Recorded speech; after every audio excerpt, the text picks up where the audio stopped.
do a follow-up of sorts to a video that was recently produced by the Fat Electrician relating to the US government's attempt to control raisins. Now, I'm not exactly sure what it is with the US government and their desire to control food with respect to its production and its sale and how much it can grow and when and where, and their desire to seize the food and all the rest of it. But they've done this many times, of course, most famously with respect to wheat, with respect to the case of Wickard v. Filburn, a case which I loathe, which says that a person growing wheat on their own farm, which of course is located entirely within a state, and then themselves consuming all that wheat for themselves, so they weren't selling it, they were consuming it, they were growing the wheat for themselves on their farm, which of course is inside a state, so that would be intrastate non-commerce, and yet the US Supreme Court ruled that it was interstate commerce. The intrastate non-commerce is interstate commerce. That was a unanimous decision by the US Supreme Court, incidentally, in Wickard v. Filburn. So they do love to control the wheat production. And then there was that time that they stockpiled a cheese reserve for some reason. But today we're not talking about either cheese or wheat. We're talking about raisins. And the US government decided that it wanted to control the raisins. It would seize people's raisins and like give them away and stuff. You could grow the raisins, but we're going to take the raisins. You're growing them for the US government now. Exciting. And a guy had a problem with this. A guy named Horn had a problem with this. And he's like, look, that's not really fair. I grow the raisins, and then you take my raisins and you don't pay me for them. And I thought there was this thing called the Fifth Amendment, which says you shouldn't seize property without paying me for it. And it went to the US Supreme Court twice.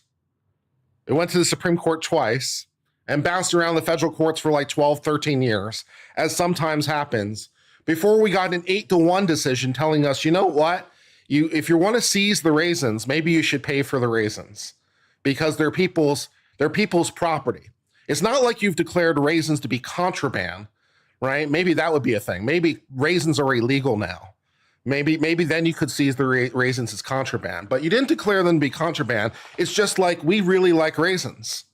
Well, I mean, okay, you're allowed to like raisins, but maybe pay for them like a normal person. But the US government wasn't into that. They're like, we'll just take half and you can't stop us. Also exciting. All right, so anyways, we're going to read from this decision.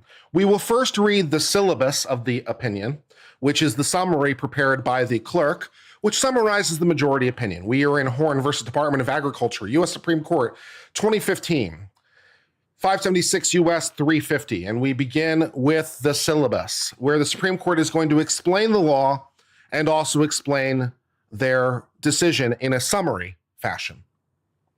Let's go ahead and read this. The Agriculture Marketing Agreement Act of 1937 authorizes the Secretary of Agriculture to promulgate marketing orders to help maintain stable markets for particular agriculture products.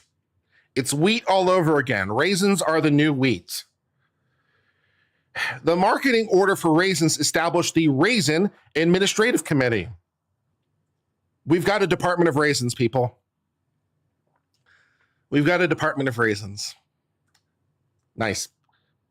That imposes a reserve requirement, a requirement that growers set aside a certain percentage of their crop for account of the government free of charge. Well, that's nice, right? I mean, like, that's a nice deal if you can get it. I'd like raisins. Great. Will you pay me? No. But I still like raisins, though. Okay. The government makes use of those raisins by selling them in non-competitive markets, donating them, or disposing of them by any means consistent with the purpose of the program, which may include throwing them into the sea. Maybe the fish like raisins. Who can say?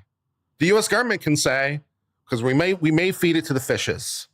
Whatever, there are raisins now. Great. If any profits are left over after subtracting the government's expenses from administering the program, lol, The net proceeds are distributed back to the raisin growers. In 2002 and 2003, raisin growers were required to set aside 47% of their raisin crop. 47%. 47%. You get a raisin, I get a raisin. You get a raisin, I get a raisin. You get a raisin, I get a raisin. But I grew all the raisins. They're on my farm. I labor to produce the raisins. I manage the fields. I got rid of the animals that eat the raisins. I warded off raisin thieves. Yeah, but you get a raisin, I get a raisin. Are you going to pay me for the raisins? No. Great. In 2003, 2004, it was only 30%. Oh, I guess the government didn't want as many raisins that year. We'll only take a third. How nice. Marvin Horn, Laura Horn, and their family are raisin growers who refused to set aside any raisins for the government on the ground the reserve requirement was unconstitutional taking of their property for public use without just compensation. Well, that sounds like a pretty decent argument, right? Who is trying to take my raisins? The government. Oh, you mean the public? Yeah, the government is the public. Right. And they're trying to take my raisins. Oh, so you want to seize my raisins? Okay, maybe you should pay me for the raisins. We have a clause in the Constitution about that. But the US government is not about that life. They're not about that Fifth Amendment life. They're about raisins for free. Cool. The government fined the Horns the fair market value of the raisins, which is wonderfully ironic, right? That is just wonderfully ironic because the US government is unintentionally telling you how much they're worth. Right? Because one of the things you can get into in an eminent domain proceeding is how much is the thing worth, right? Which isn't necessarily always an easy question to answer. That isn't always an easy question to answer. How much is it worth when we're taking the thing? Depending on what we're taking and exactly how and all the rest of it, how much is it worth is not necessarily easy to determine. But the US government here unintentionally pulls a cell phone. They unintentionally pull a cell phone because they say what the US government says is, well, we're going to fine you the market value. Oh, so what you think that they're worth is exactly what they'd be worth on the open market. That's how much you think they're worth. You think that they're what they would sell for in the normal course of ordinary trade. Right? I mean, that's a very logical position to be sure. The US government could have probably tried to argue some other position, but they've unintentionally linked themselves to the market price. We think they're worth what the market would dictate. And the farmer's like, yeah, that's kind of my point. So, cell phone on that one. Way to go, government. But of course, we can't just leave it at fair market value. We also have to have civil penalties for their failure to obey the raisin order. The raisins are the mafia now. The nice raisin field here. It'd be a shame if anything happened to it. Good times. The Horns, not really happy with this entire scheme, said to the federal courts, we're not happy, arguing the reserve requirement is unconstitutional under the Fifth Amendment. On remand from this court over the issue of jurisdiction, which is pretty funny. Like, who has jurisdiction over this issue? Well, I mean, it's the US government. It's the US government seizing the raisins. I mean, you would think probably the US government has jurisdiction over whether the US government can do that or not. I mean, who else would have jurisdiction? But okay. We're not quite sure whether or not the federal courts have jurisdiction over the US government. Okay. So we're gonna think about that issue for a while. The Ninth Circuit, in their infinite wisdom, held the reserve requirement is not a Fifth Amendment taking. How nice for the Ninth Circuit Court of Appeals. We're going to take your raisins, but it's not eminent domain, and we don't have to pay you for the raisins. The court determined that the requirement is not a per se taking because the personal property is afforded less protection under the takings clause than real property.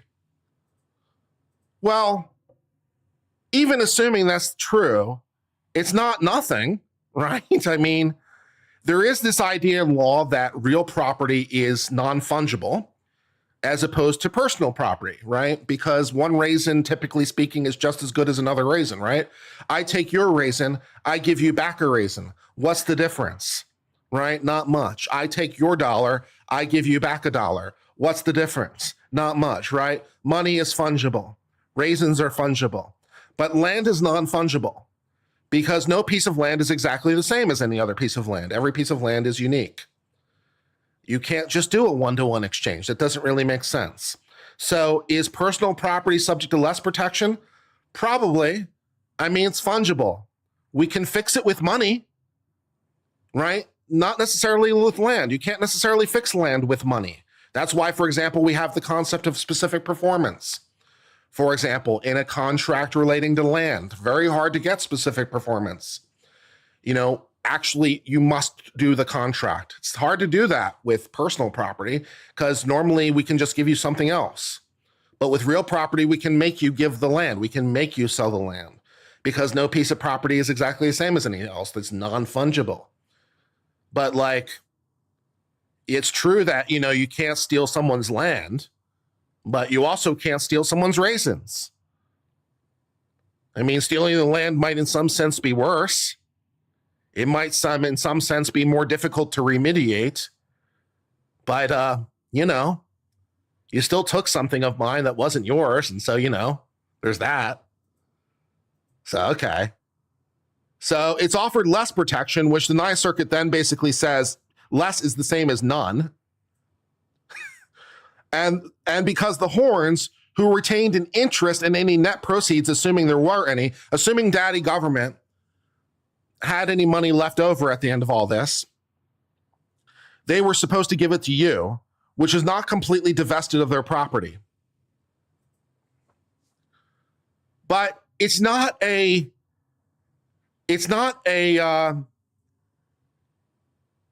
repossession, right? So if we were repossessing something, then that would make sense. But we're not, right? So for example, you default on your mortgage. You default on your car payments. All right, what do they do? What do they do when you default on your mortgage? What do they do when they default on your car payment? Well, what they do is they take the thing. They take the car, they take the house. Then what do? Well, they have to sell it in a reasonably market way. And of course, there's lots of case law dealing with exactly how to do that. But, in the case of a car, what do? They take it to an auction and they sell it at the auction. That's a pretty reasonably market way. Then what do they do with a house? They announce a time. It's like, come bid on the house. Everyone show up at the courthouse, or everyone show up at the, sheriff's office, or everyone show up at the piece of property, or whatever, wherever we're going to have this sale. Go show up there and tell us how much you're willing to pay for the thing in this auction that we announce to the public, right?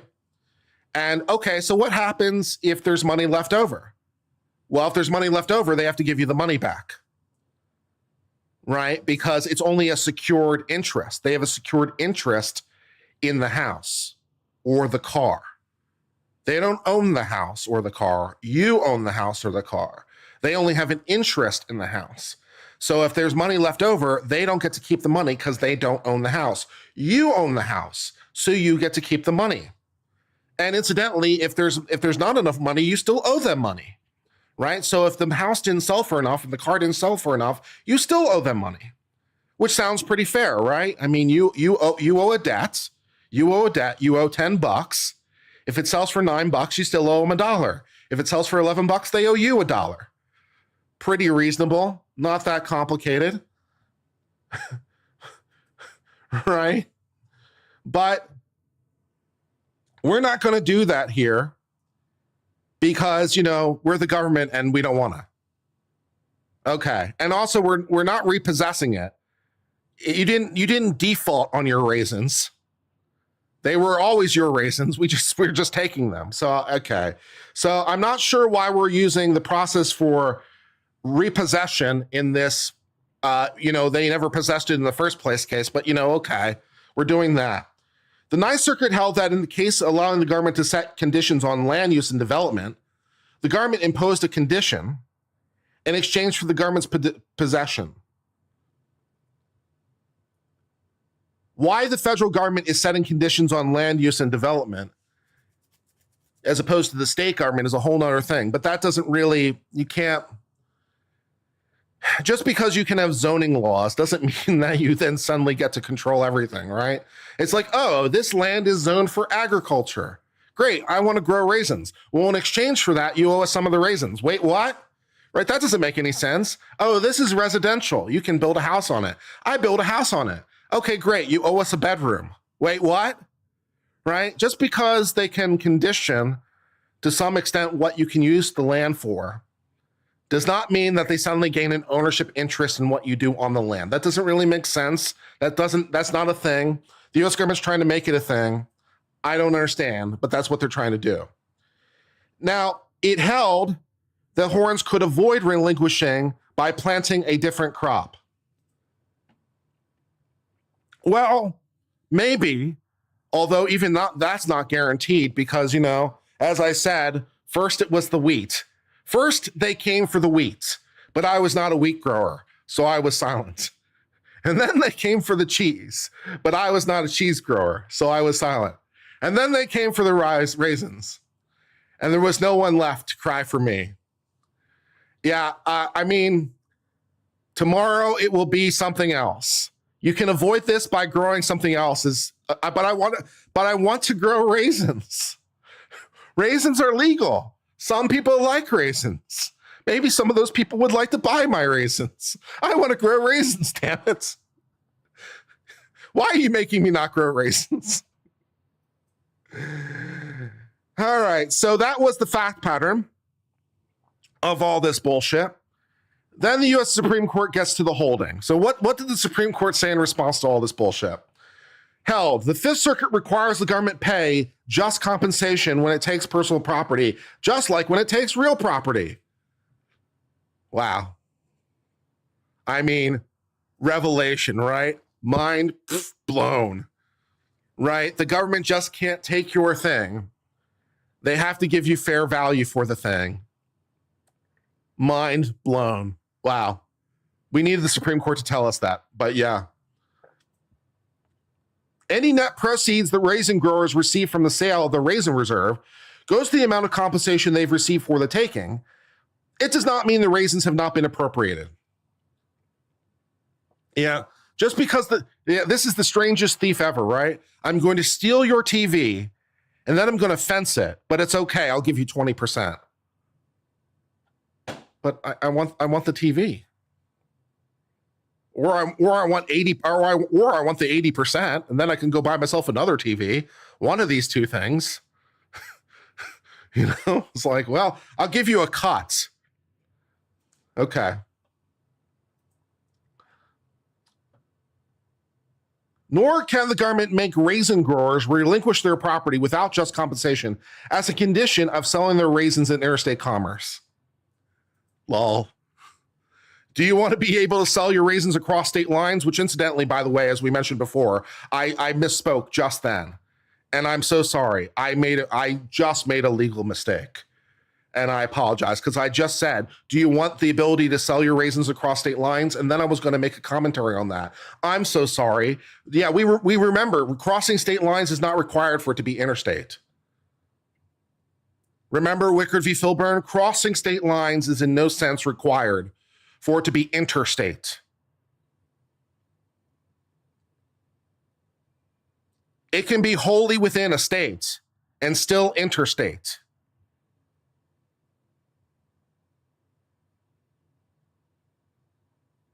Wickard v. Filburn, people. Unanimous decision of the U.S. Supreme Court. So do you want the ability to sell raisins at all? Then we can impose conditions on it. Well, we might be able to impose some conditions on it, but seizing the raisins is not really imposing conditions. That's kind of a different kind. That's of a different kind. All right, great. The Fifth Amendment applies to personal property as well as real property. The government has a categorical duty, which, shout out to Kant and the categorical imperative, holla. You have a categorical duty to pay just compensation if it takes your car, just when it takes your home. Seems fair. Seems fair. This principle, dating back as far as the Magna Carta, is codified in the Takings Clause, in part because of property appropriations by both sides of the Revolutionary War. This court has noted that the owner of personal property may expect that new regulation of the use of property could render the property economic worthless. So we can impose regulations that might deprive you of the value of the property without it being a taking. But that's a little bit different than just seizing it outright. So yeah. But there's still a long-standing distinction between regulations concerning use of property and acquisition. So can we regulate it? Yes. I mean, even the Constitution gives that much, although with respect to interstate commerce, which, as I mentioned, is intrastate non-commerce, but they have the ability to regulate it. But that's not the same thing as taking. Those are not the same thing. Please don't conflate the two. When it comes to physical appropriation, people do not expect their property, real or personal, to be actually occupied or taken away. Fair.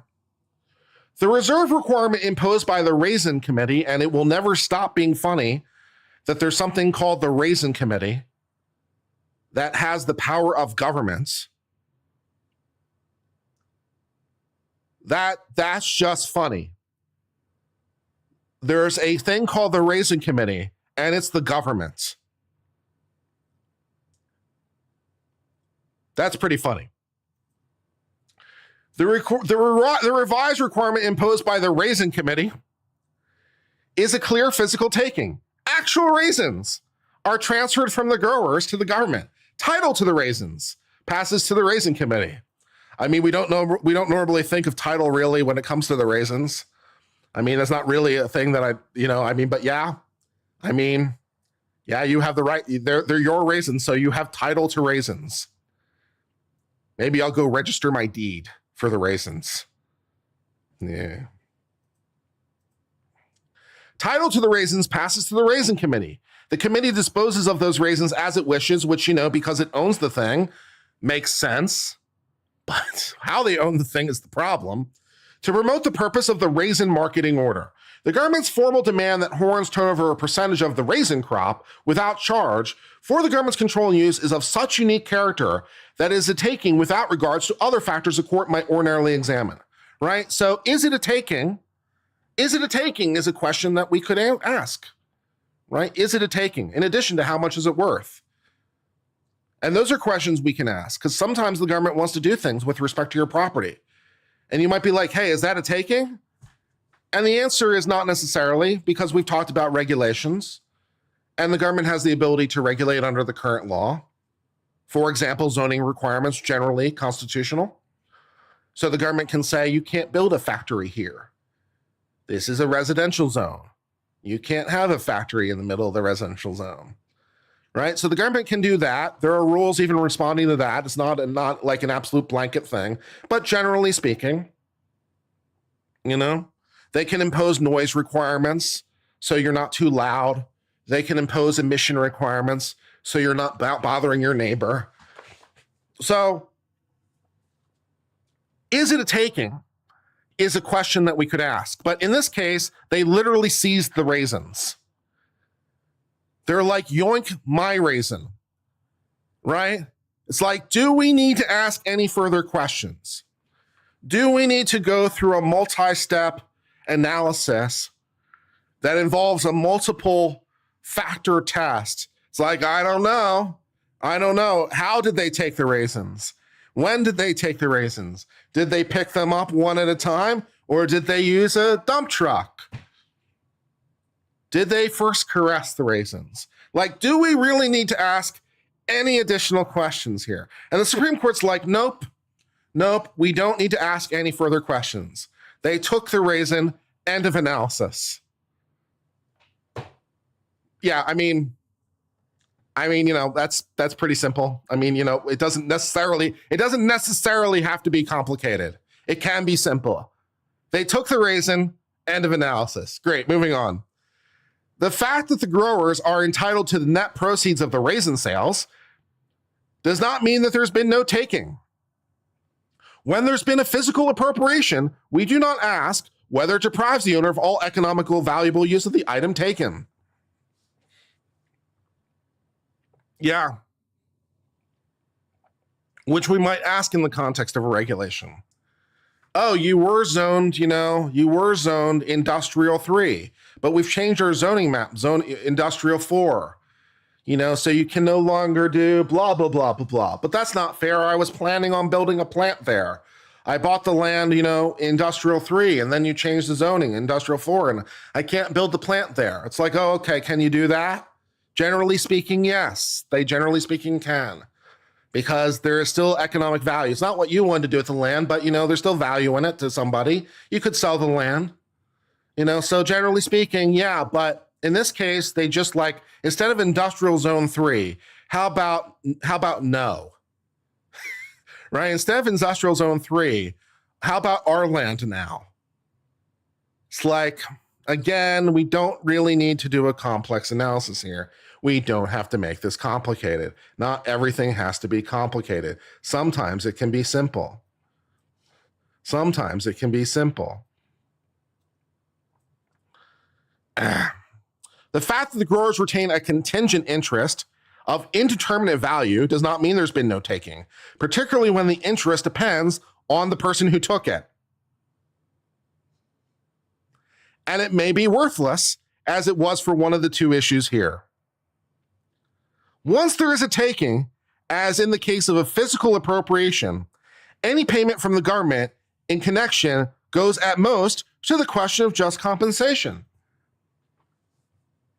Right? So the government gave you some money, but I didn't want to sell my raisins. But we gave you money, but I didn't want to sell.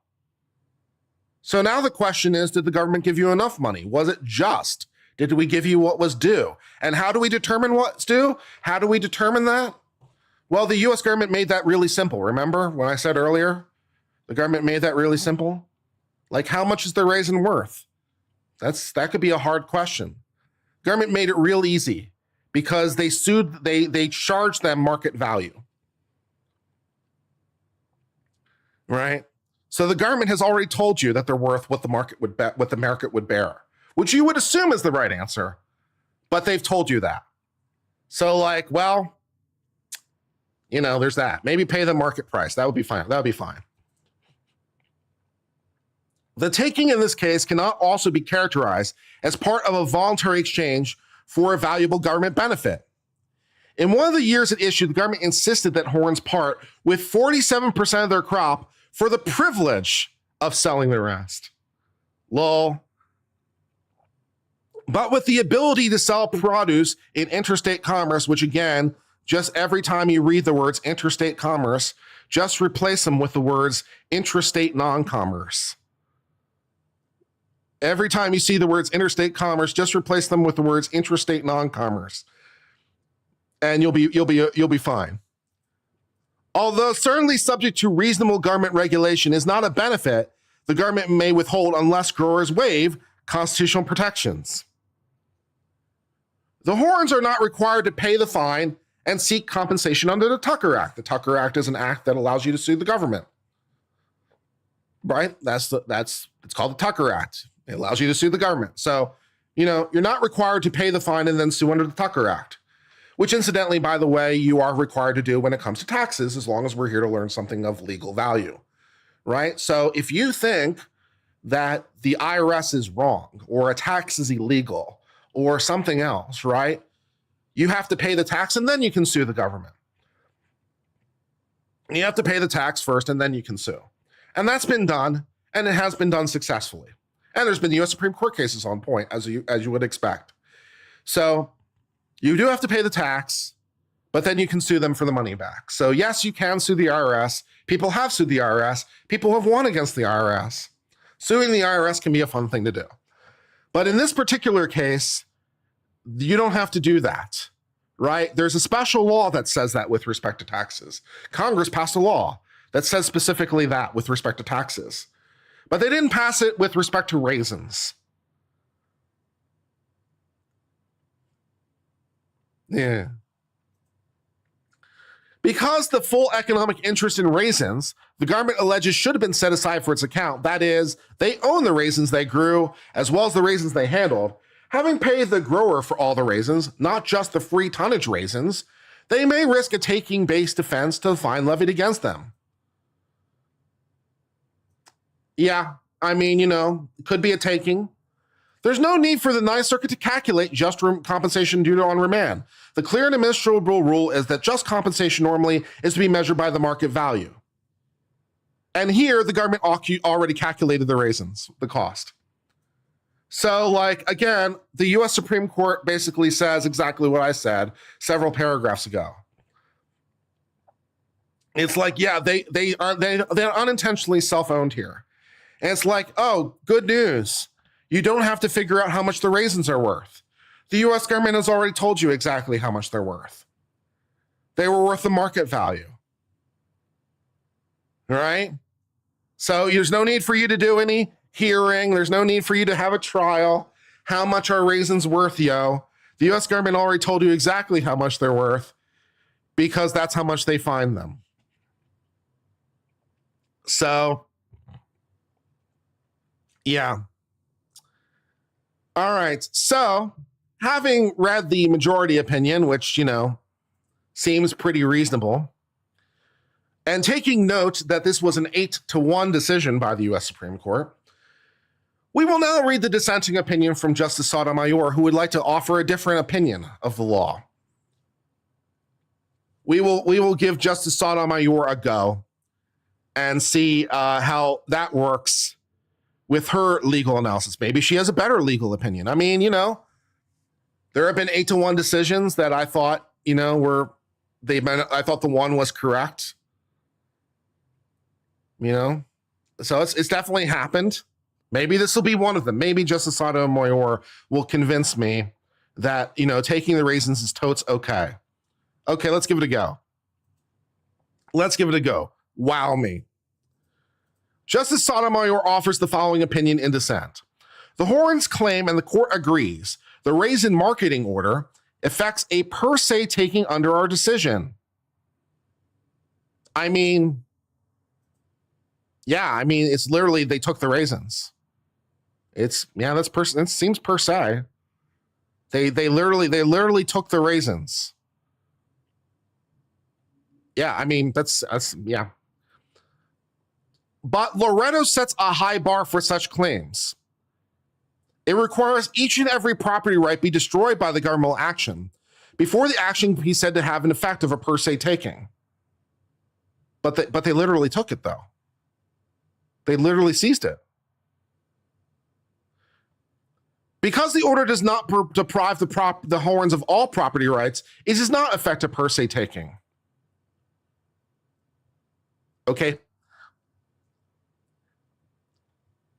Our takings clause jurisprudence has generally eschewed magic formula and recognized few and variable rules. Generally speaking, that's fair. As I said, we can normally have fun and interesting questions like, is this a taking? What is just compensation? How much notice does the government have to give you? And what kind of process do they have to give you? Right? So we can normally have all kinds of fun and exciting questions. That's pretty common to law. And as is generally true in law, there are not many invariable rules. There's not many absolutes in law. Everything is complicated, except every once in a while things can be fair. They don't always have to be. We're not required to make them complicated. It's just that normally things are complicated, but sometimes they're not. Most takings clause cases therefore proceed under a fact-specific balancing test. The Horns have not made any argument under this test.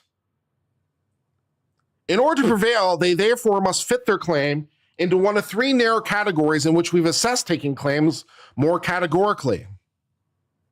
Okay, in the special context of land use extractions, we've held the government demands that a landowner dedicate an easement allowing public access to her property as a condition of obtaining a development permit constitutes a taking unless the government demonstrates a nexus and rough proportionality between the demand and impact of the proposed development. Okay?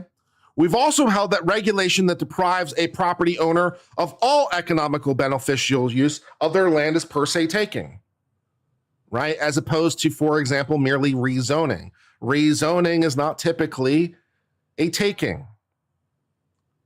But if you seize the land, though, right? The Horns have not relied on either of these rules in court. Finally, and this is the argument Horns do rely on, we've held the government effects a per se taking when it requires a property owner to suffer a permanent physical occupation of his or her property. I mean, they seized the raisins, though. They're not giving them back. They're not just like taking the raisins to look at them. Just take the raisins to look at them. Maybe it's the raisin inspection service. We're really concerned about raisin safety. So maybe they took the raisins away to look at the raisins and be like, are these okay raisins? Are these acceptable raisins? And then they give them back. These raisins pass the test. But they're not giving the raisins back. They're not giving them back. So it sounds suspiciously like a permanent physical taking. In my view, however, Loretto, when properly understood, does not encompass the circumstances of this case because it only applies where all property rights have been destroyed by governmental action. But they took the raisins, though. Right? It's like, but they took the raisins, though. Where some property right is retained by the owner, no per se taking under Loretto has occurred. Okay. No. This strict rule is apparent from the reasoning of Loretto itself. We've explained that property rights in a physical thing has been described as the rights to possess, use, and dispose of all of it. Well, yeah, correct. We can talk about the bundle of rights. We can talk about the bundle of rights in property law, right? What is property? What does it give you the right to do? Well, it gives you, generally speaking, the right to dispose of it, to destroy it, to sell it, to hold it, to use it, to like all those kinds of things, right? So to rent it, lease it. I'm not exactly sure how you lease a raisin, but if you can figure it out, I'm sure some banker somewhere would love to hear from you. But in principle. But yeah, property rights come with a lot of different things, but you've taken the raisins, though. A permanent physical occupation occurs when the government action destroys each of these rights. I do love how a permanent physical occupation is not determined by them permanently physically occupying it.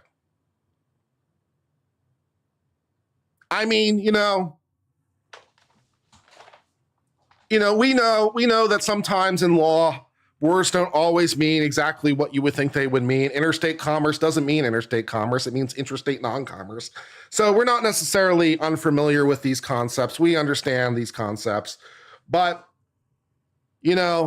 apparently determining whether or not there was a permanent physical occupation cannot be determined by whether or not there was a permanent physical occupation.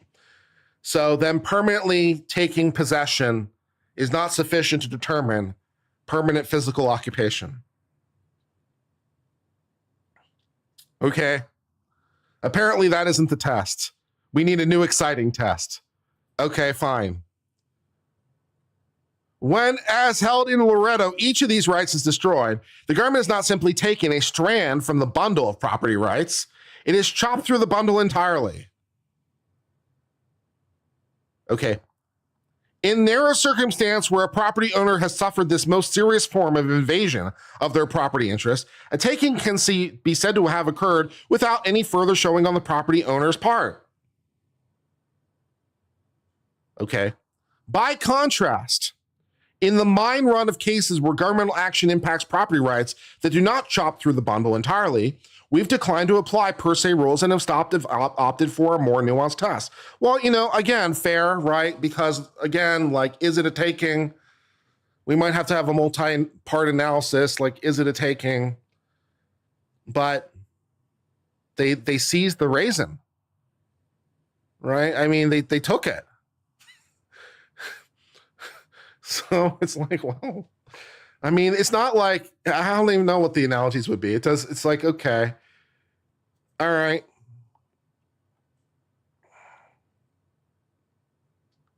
And then there's even governmental action that reduces the value of property or imposes a significant restriction on one means of disposing is not per se. In fact, it may not even be a taking at all. Fair enough.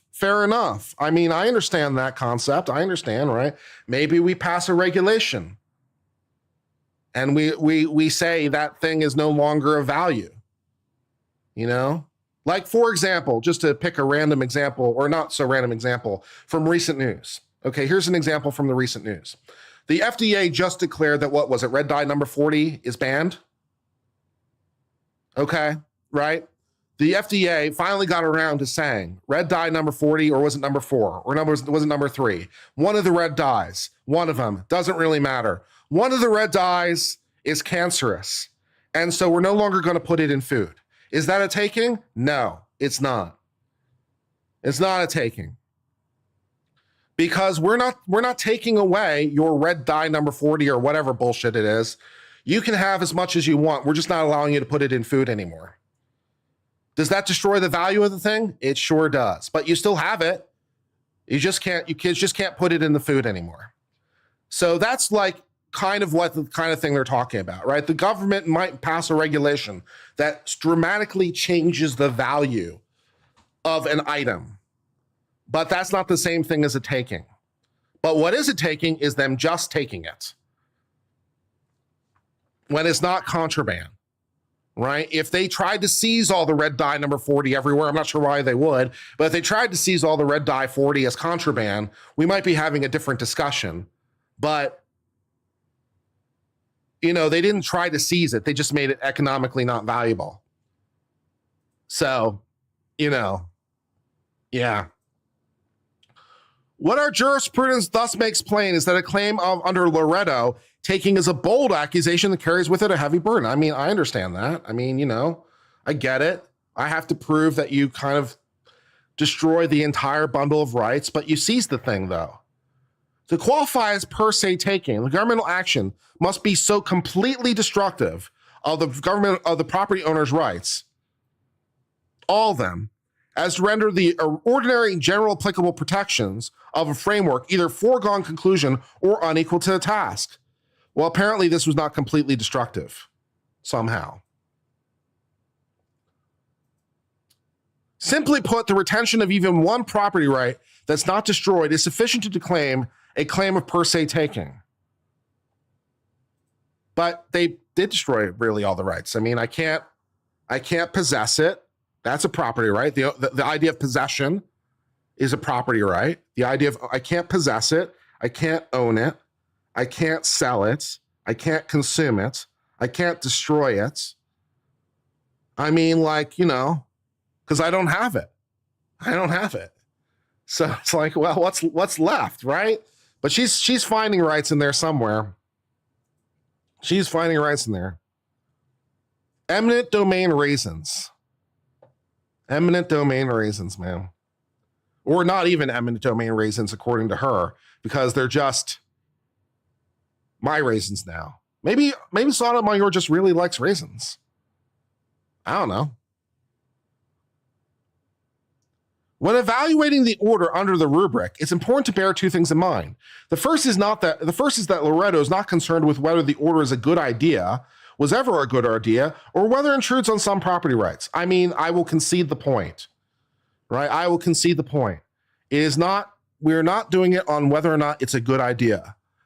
If whether or not the governmental action was a good idea, holy shit, court proceedings would be very different, right? Could you imagine if the courts were suddenly going to ask the question, is this a good idea? Is this the thing the government should be doing? Does this make sense? Could you imagine if the courts were asking that question? Holy shit. Yeah, so whether or not it's a good idea or not, is not our problem. We don't know what thoughts went through your head, and to be quite honest, we don't want to know. We just know that you did the thing. Please don't tell us why. We don't care. Yeah, great. Moving on.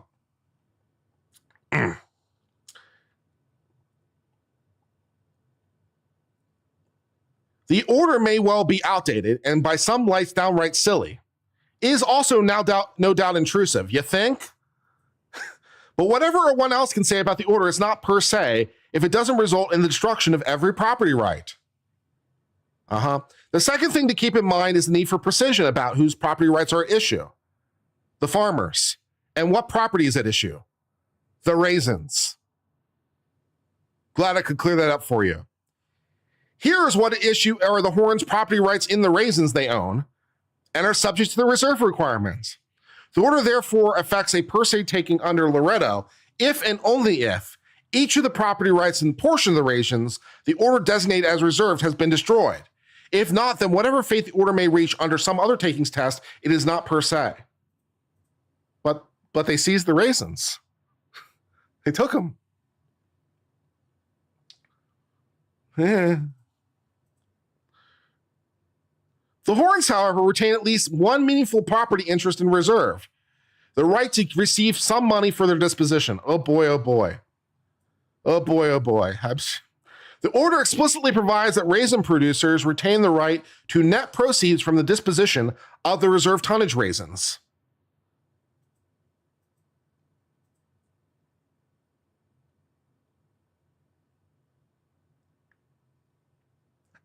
It's pretty funny. It's pretty funny that we have a federal regulation relating to the seizure of raisins. I mean, of course we do. There has to be a federal regulation relating to it.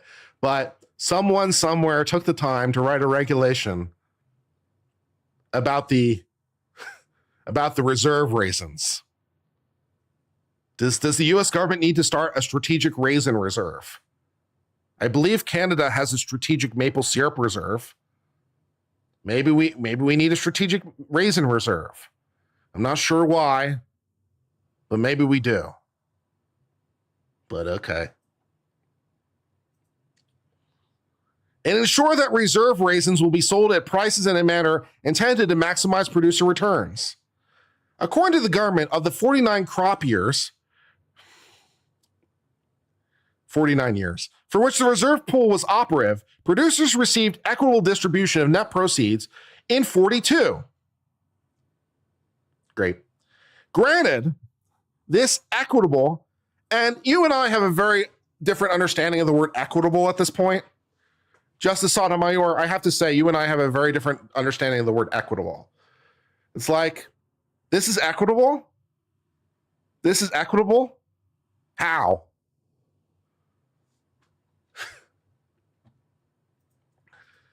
This equitable distribution may represent less income than what some or all the reserve raisins could have fetched if sold in an unregulated market. In some years, it may even turn out and has turned out to represent no net income. But whether and to what extent that occurs turns on market forces for which the government cannot be blamed. Well, no, you're the one selling the raisins, man. I mean, no, I mean, yes, you can be blamed for it because you seized the thing. You deprived me of the opportunity. It's like I did my best to get a good price. Here's what I got. It's like, but I didn't ask you to. I didn't appoint you as my agent. I didn't ask you to sell my raisins. Who are you? I want my raisins back.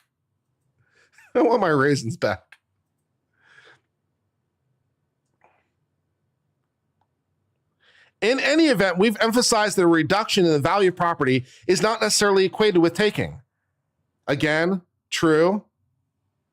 A reduction in value is not necessarily a taking. True. See the red dye thing we mentioned earlier. That even significant restriction imposed on one means of disposing of property is not necessarily a taking. Yeah, I mean, please don't dump your toxic waste into the water. We'd really appreciate it. But I really want to dump my toxic waste in the water? No. Sorry. I mean, I know it's going to cost you a few more dollars, but you got to process it and stuff and dispose of it in a responsible way. But I really wanted to set it on fire. No. I'm sorry, but no. You can't do that. But again, this is not a regulation. This is not, raisins must be this big and raisins must be aged this long and raisins must have this color. And this is not a regulation of raisins. This is the seizure of raisins. Yeah. SEAL Team Raisin.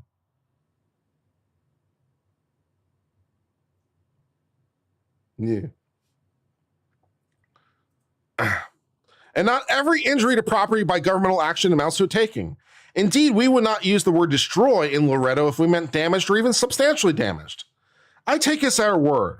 Loretto's strict requirement that all property interests be destroyed before the action can be called per se cannot be satisfied if there remains a property interest that is at most merely damaged. That's the case here. Accordingly, no per se taking has occurred. Not for nothing, Justice Sotomayor, but just to remind you, in case you forgot, you're the U.S. Supreme Court. So even assuming you're reading Loretto correctly, you could be like, that's dumb. Maybe if they seize the thing, we can just call it per se. You could come up with a new exciting fourth category. We always the law only recognizes these three categories. It's a shame the law doesn't recognize a fourth category, but it could. You're the Supreme Court. It's a real shame the case law doesn't support it, but it could. You're the Supreme Court. It's too bad the Loretto test doesn't give me what I want.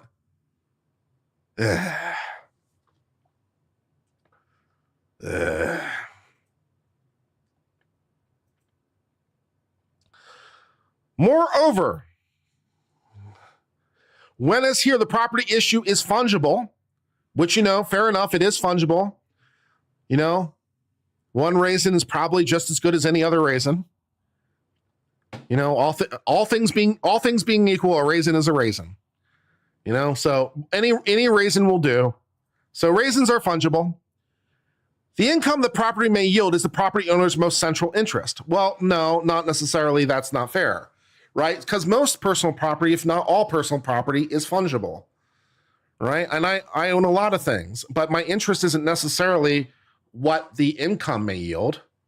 I own a lot of things. I'm not necessarily interested in what they're worth. That's not the primary reason I have them.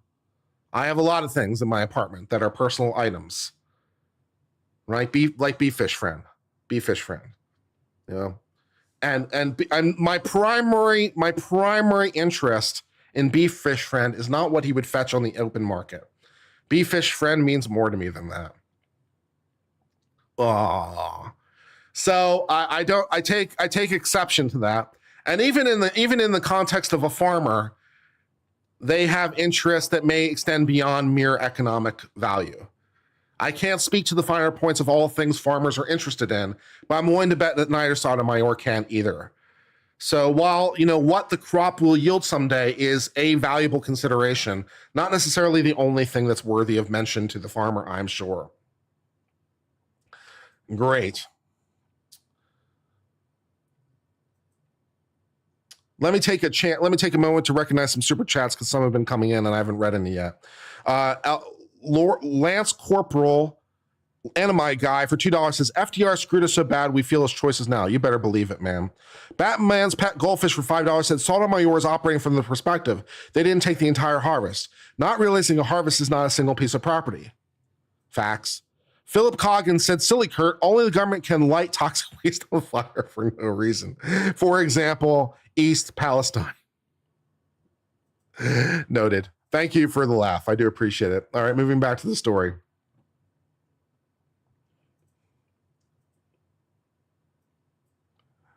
All right, where were we? Articles of commerce and warrants are desirable because they're convertible into money. The homes do not use the raisins. They're subject to the reserve requirement. Well, if they tried, we'd just break out Workard v. Filburn again, which again are the only raisins to allege to have been unlawfully taken. By eating them, feeding them to farm animals or the like. Well, if they wanted to, it wouldn't matter anyway because of Workard v. Filburn, right? If they tried to consume all the raisins they grew themselves, you still wouldn't care. I know that, you know that, so it's not an operative fact. They wish to use those raisins by selling them. Reserve raisins. Reserve raisins.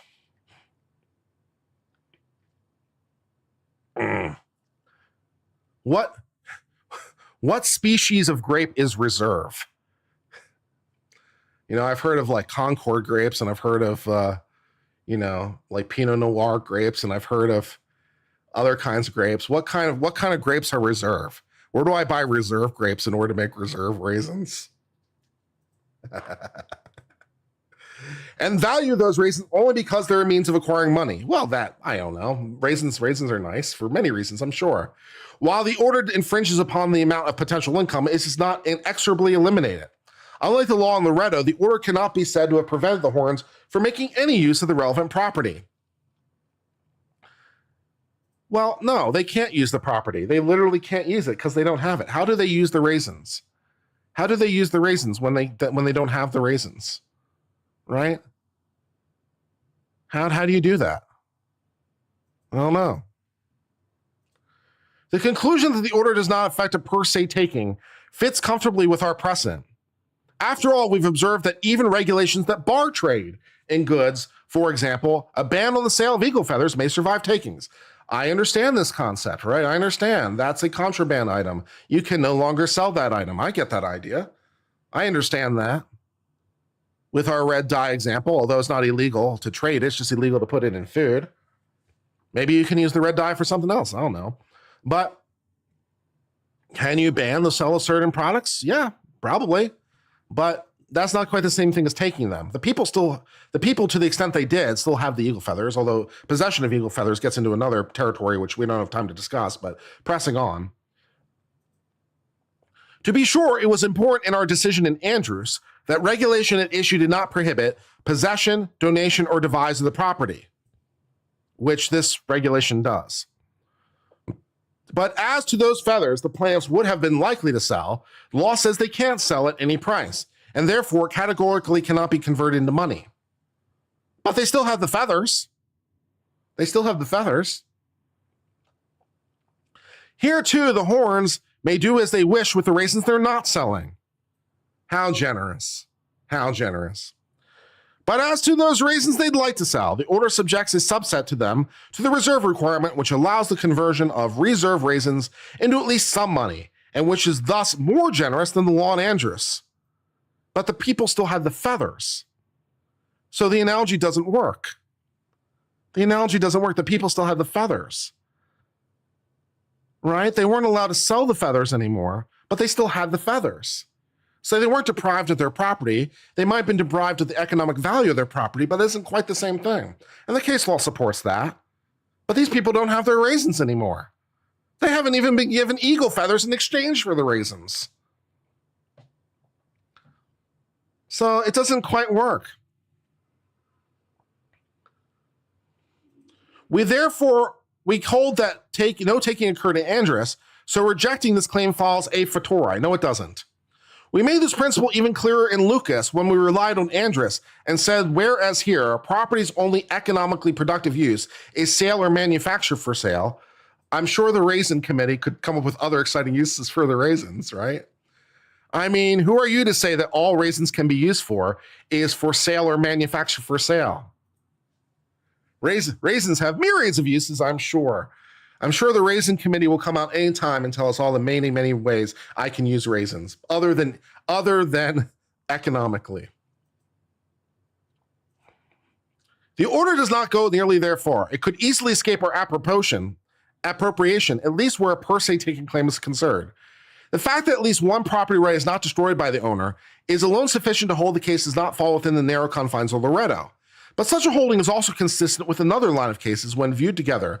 Teaching the government may require certain property rights to be given up as a condition of entry into a regulated market without affecting a per se taking. Again, regulation maybe, but they took the raisins. They took the raisins.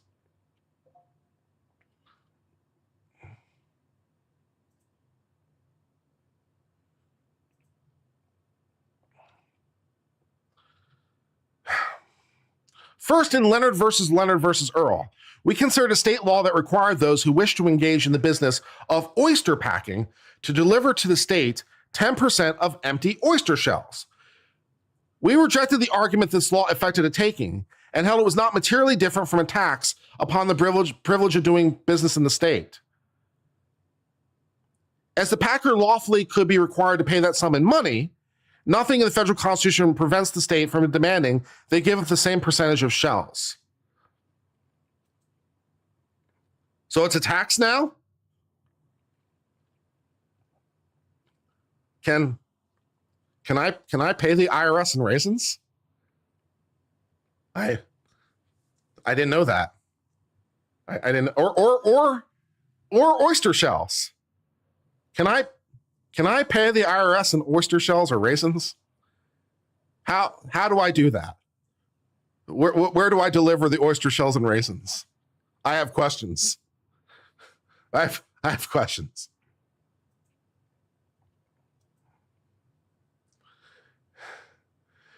Next, in Ruckelshaus versus Monsanto, we held that no taking occurs where provision of federal insecticide, fungicide, and rodenticide Act required companies that wish to sell certain pesticides to first submit sensitive data and trade secrets to the EPA.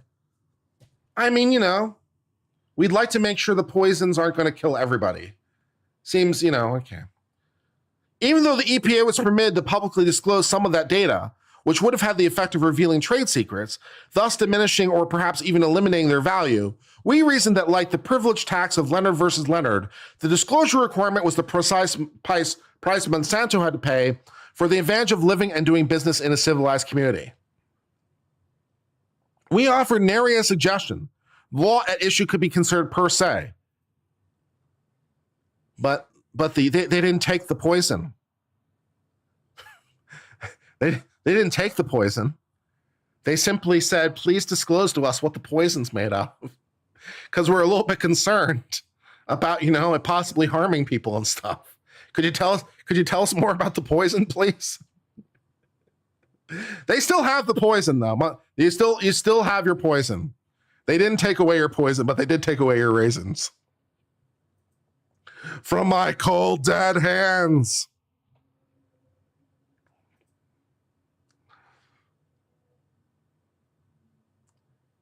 Also, the regulation of poison is going to be obviously the justification for any regulation relating to poison is going to be more apparent than the non-poison.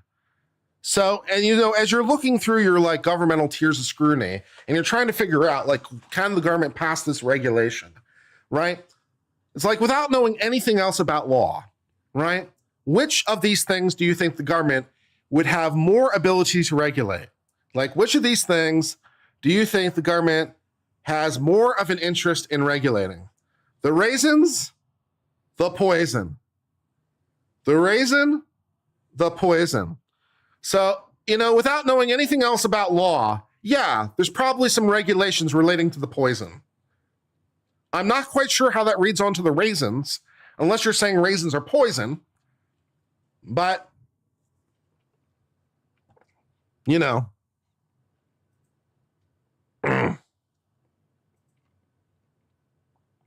Finally, in Yee versus Esconbedo, we addressed a mobile home park rent control ordinance that set rent below market rate. We held this ordinance did not affect a taking, even where it was considerably in conjunction with other state laws regarding eviction that effectively permitted tenants to remain at will because they only regulated the terms of market participation. They didn't seize the mobile home park.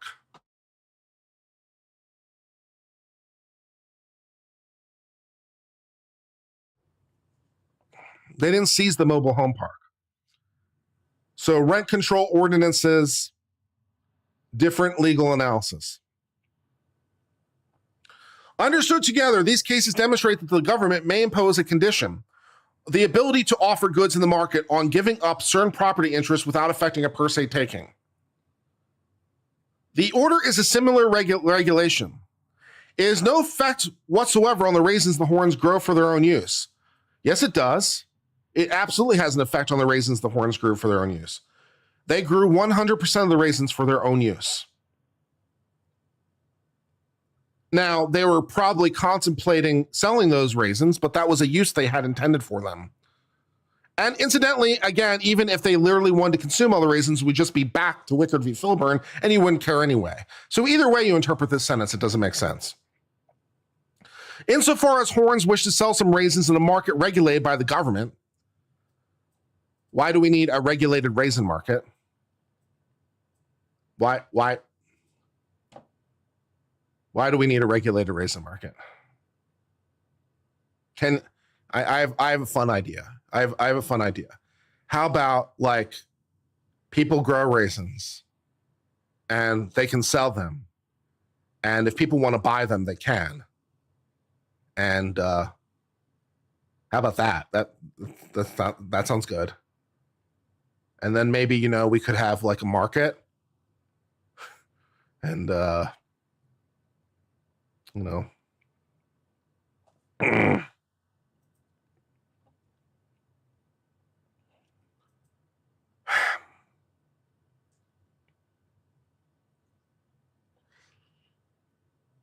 insofar as the horns wish to sell some raisins in a market regulated by the government, which incidentally is all the raisins, see Wickard, and at a price supported by governmental intervention, the order requires that they give up the right to sell a portion of those raisins at a price and instead accept disposal of them at a lower price. Given that we've held the government may impose a price on the privilege of engaging in particular business without affecting a taking, which is all this order does, it follows that the order at the very least does not run afoul of the per se taking jurisprudence. Under a different takings test, one might draw different conclusions. But the horns have advanced only this narrow per se claim, and that claim fails. Once again, Justice Sotomayor, you are the Supreme Court. I mean, you might be surprised that you're the Supreme Court. Many other people are possibly surprised you're the Supreme Court too, but you are in fact the Supreme Court. You could like say, you know what, our case law is bullshit, and you can't take the raisins. Even assuming you're reading the case law correctly. It's like, you know what, seizing the raisins is a bridge too far. 8 of your fellow members have been like, no, not so much on seizing the raisins. It's a bit much. And you're over here like, but Loretto makes us. Does it though? Does it? And even if it does, you're the Supreme Court. You can change it.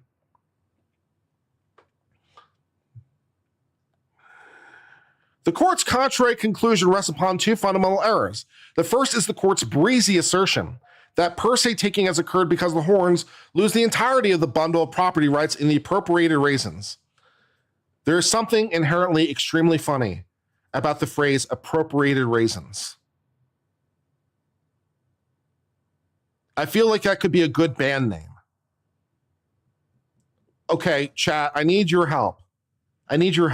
What kind of music does the band Appropriated Raisins play? Pitch me your suggestions. Pitch me your suggestions in chat. With the exception of a retained interest in equitable distribution of the proceeds from disposition of the reserve raisins. But if there's a property right that's not been lost, as the court concedes there is, then the order has not destroyed each of the horns' rights. If I wasn't limited to only changing my channel name like once every 30 days, if I could change my channel name more frequently, I think I'd change my channel name to Appropriated Raisins for a couple days just for the lulz. I'm being denied my funny by YouTube right now. I'm disappointed. Let's see what you got in chat. Raga, ska, prog scuff, lesbian metal, funk, 70s R&B, industrial, ska, new age, jazz, blues, heavy metal, a cross between country and plunk. I'm feeling a blues jazz kind of thing, maybe. Blues jazz hybrid could definitely work. Emo, Afro beat style in the same of Fla Kuti. Metal and Peruvian flute fusion. Nice. Appropriated Raisins is an exclusively a Beach Boy cover band. Love it. Love it. Love it. Synthwave, rockabilly. There's good solid suggestions. New Orleans jazz. Appropriated Raisin Blues feels like an eponymous track. Pog. Turning back to this wonderful dissent, but if there is a property right that's not been lost, as the court concedes there is, then the order has not destroyed each of the horns right in the reserve raisins and does not affect a per se taking. The court protests the retained interest is not substantial or certain enough, but while I see more value in that interest than the court does, do you? Because only the court recognizes it. Only the court says, how do you see more value in it than the majority? I'm not quite sure how that's possible. The bottom line is that Loretto does not distinguish among retained property interests that are substantial or certain enough to count and others that are not. Nor is it all clear how the government's approach will be administratable. How, after all, are courts, government, or individuals supposed to know how much of the ownership must be left? Well, I'll tell you what. How about this? If they literally seize the thing, that's a bridge too far. How about that for a rule? Can you administer that rule? How about that rule? If they literally seize the thing and it's not because it's contraband, then how about that rule? Is that easy enough to administer? Did they seize it? Is it contraband? A two question test, right? Is it that hard?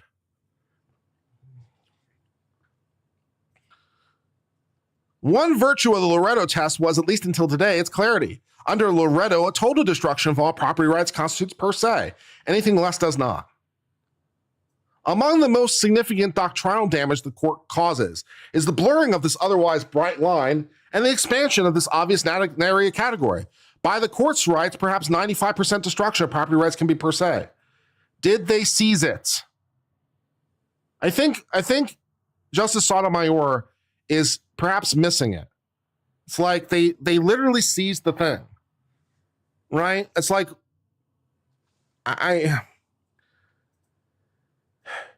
is 95% per se, perhaps 90, perhaps 60, so long as the remaining 40% is viewed by the court as less than meaningful. And what makes a retained right meaningful enough? One wonders. They took physical possession, man. Indeed, it's not all clear what test the court has actually applied. Well, it seems like they were talking about permanent physical occupation. It seemed like what the court was talking about. I mean, I figured, wasn't permanent physical occupation the test? It felt like it was. It felt like permanent physical occupation was the test. I mean, that's what I got.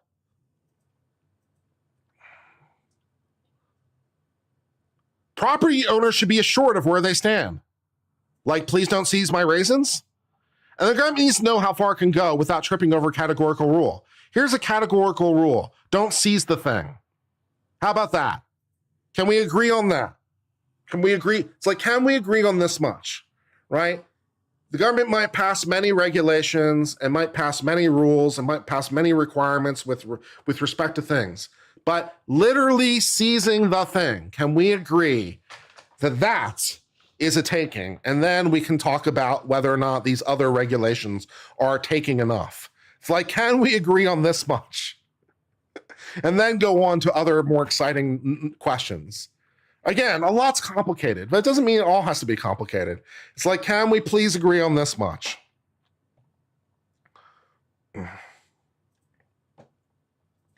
The second overarching error in the court's opinion arises from its reliance on what it views as the uniquely physical nature of the taking effect. I mean, okay, so, all right, so you want to try to convince me that the physical taking is not the thing. That's the error. Okay, so the error is in saying that seizing the raisins is not a taking. Seizing the raisins is not a taking because they physically took it. Like they took it right in their grubby little hands. That's not a taking. So you want to convince me that that's an overarching error. Okay, wow me. This, it says, is why many of the cases having to do with so-called regulatory takings are in opposites. I mean, yeah. The physical taking is a bridge too far, and regulatory takings are not on point. All right. It is not the case, however, that government acting pursuant to order are storming raisin farms in the dark of night to load raisins onto trucks. What?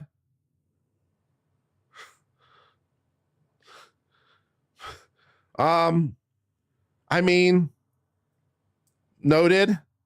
Contrary to my earlier joke, there is not, in fact, to the best of my knowledge, a SEAL team raisin. There might be. I haven't heard of a SEAL team raisin. But to the best of my knowledge, there is no SEAL team raisin. That's just how black ops they really are. But yes, it's true that the government is not raiding the raisin farms and, just taking them bandit style. It's in some respects, it's arguably even worse because they're forcing the farmer to do it for them and put them in a nice pile, and then they seize them. So I'm not sure which of these scenarios is worse, but there is no Delta raisin. There is no raisin force. For the people, for the real Delta Force people, for the real Delta Force people, we have a new exciting challenge for you: Raisin Force.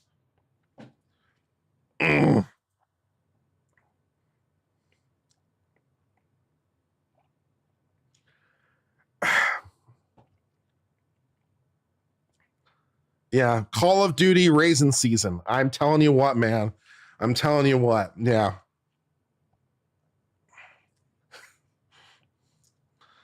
The order simply requires the horns to set aside a portion of their raisins, a requirement the horns refuse to do with. Incidentally, you're turning them into the government agents. You have conscripted the horns. I didn't know the draft was alive and well, and I also didn't know it included women, but apparently the draft is alive and well and includes women because both Mr. and Mrs. Horn were required to do this. So they have been conscripted into the raisin army and have been ordered to hold the raisins for their superiors. Exciting and fun. The raisin draft. And it's the worst draft ever because literally every raisin farmer gets drafted. There's not even a lottery. It's not even a lottery where you get your number pulled. Man, woman, child, doesn't matter. Are you a raisin farmer? Welcome to your country's raisin army.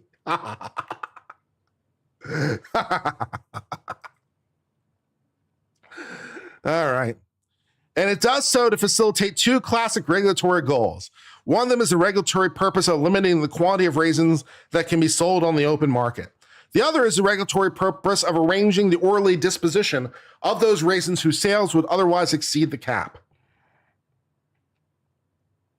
The horns and the courts both concede a cap on the quantity of raisins they could sell would not be per se. Well, welcome once again to Wickard v. Filburn.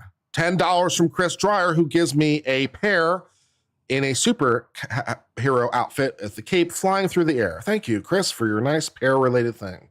I will accept your pear and hope that there's not an even more secret, double secret pear force. That's a great pun. That is a great pun, and I deserve credit for that. The double secret probation pear force. My humor is underappreciated in my time.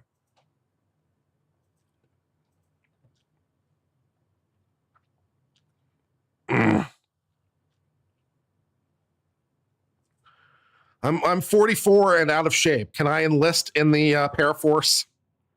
Is there a role for me? Do I have to get a waiver from the Defense Department? Do I have to get Pete to sign off on my paperwork? Who do I talk to about my commission in the pear force? Who do I have to talk to about this? I want to serve.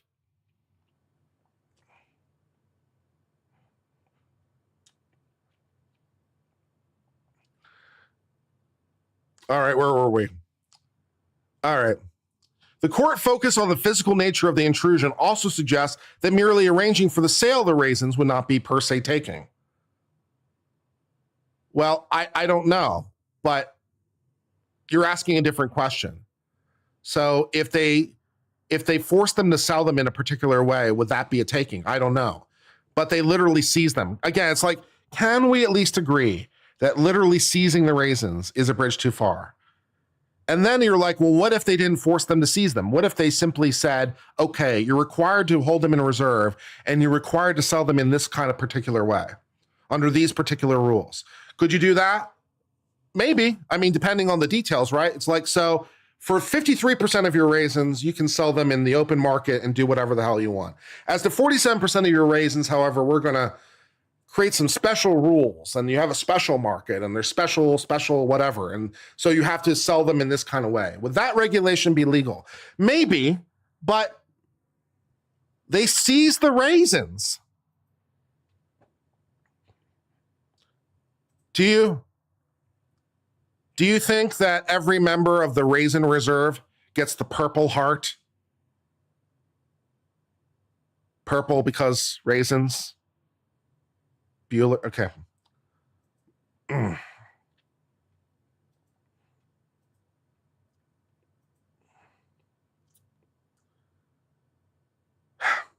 The rub for the court must therefore be not the government's doing these things. Well, no, the fact the government's doing these things is kind of the thing. I mean, that's kind of important. But it's accomplishing them by altogether understandable requirement the reserve raisins be physically set aside. $2 from Rowan Cowart, who says service guarantees pears. Nice. I was in Nam, man. You don't understand. No, I do understand. Because you have a bowl of golden pears. Thank you. It's so nice to be recognized for my service.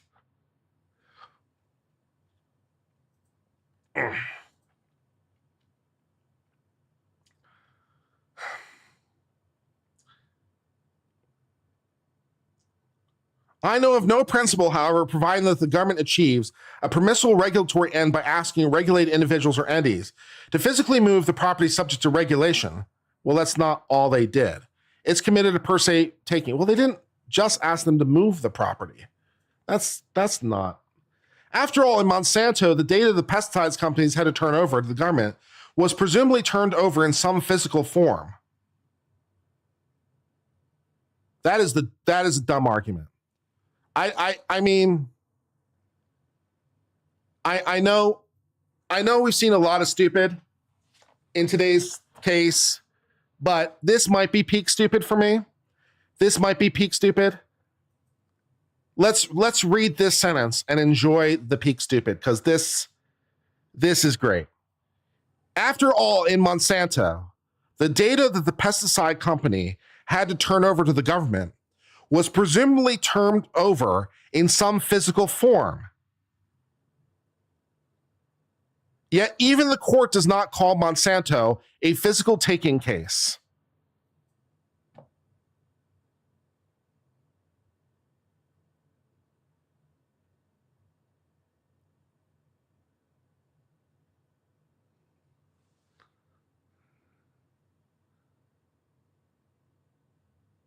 What? So in Monsanto, the government said, we're a little concerned about the poisons, and we'd really like you to tell us how the poisons are made. What ingredients are in the poisons? Can you please tell us more about how the poisons are manufactured and what goes into the poisons? We'd like to know some more information. And first of all, Sonia Sotomayor thinks that Monsanto complied with that by, sending a letter, as opposed to presumably what's probably more a likely assumption, they submitted it electronically, if I had to bet. They probably uploaded a PDF to some governmental server somewhere, if I had to bet. So I'm not even willing to assume that it was physical. But even assuming it was physical, even assuming Monsanto decided to comply with this requirement by sending their material data sheet in the mail, Sonia Sotomayor wants to say the government took the paper it was printed on, though. They took the paper it was printed on. They took their 8.5 by 11. That's a taking. I don't even know where to start. I don't even know where to start. Even assuming that they had to submit samples of the poison. So they had to give them like, we will send you a bottle of the poison. You know, so you can admire the bottle, even assuming they had to send a bottle of the poison. I don't think that's quite the same thing as we're going to seize half your raisins. I don't know where to start. I don't know where to start.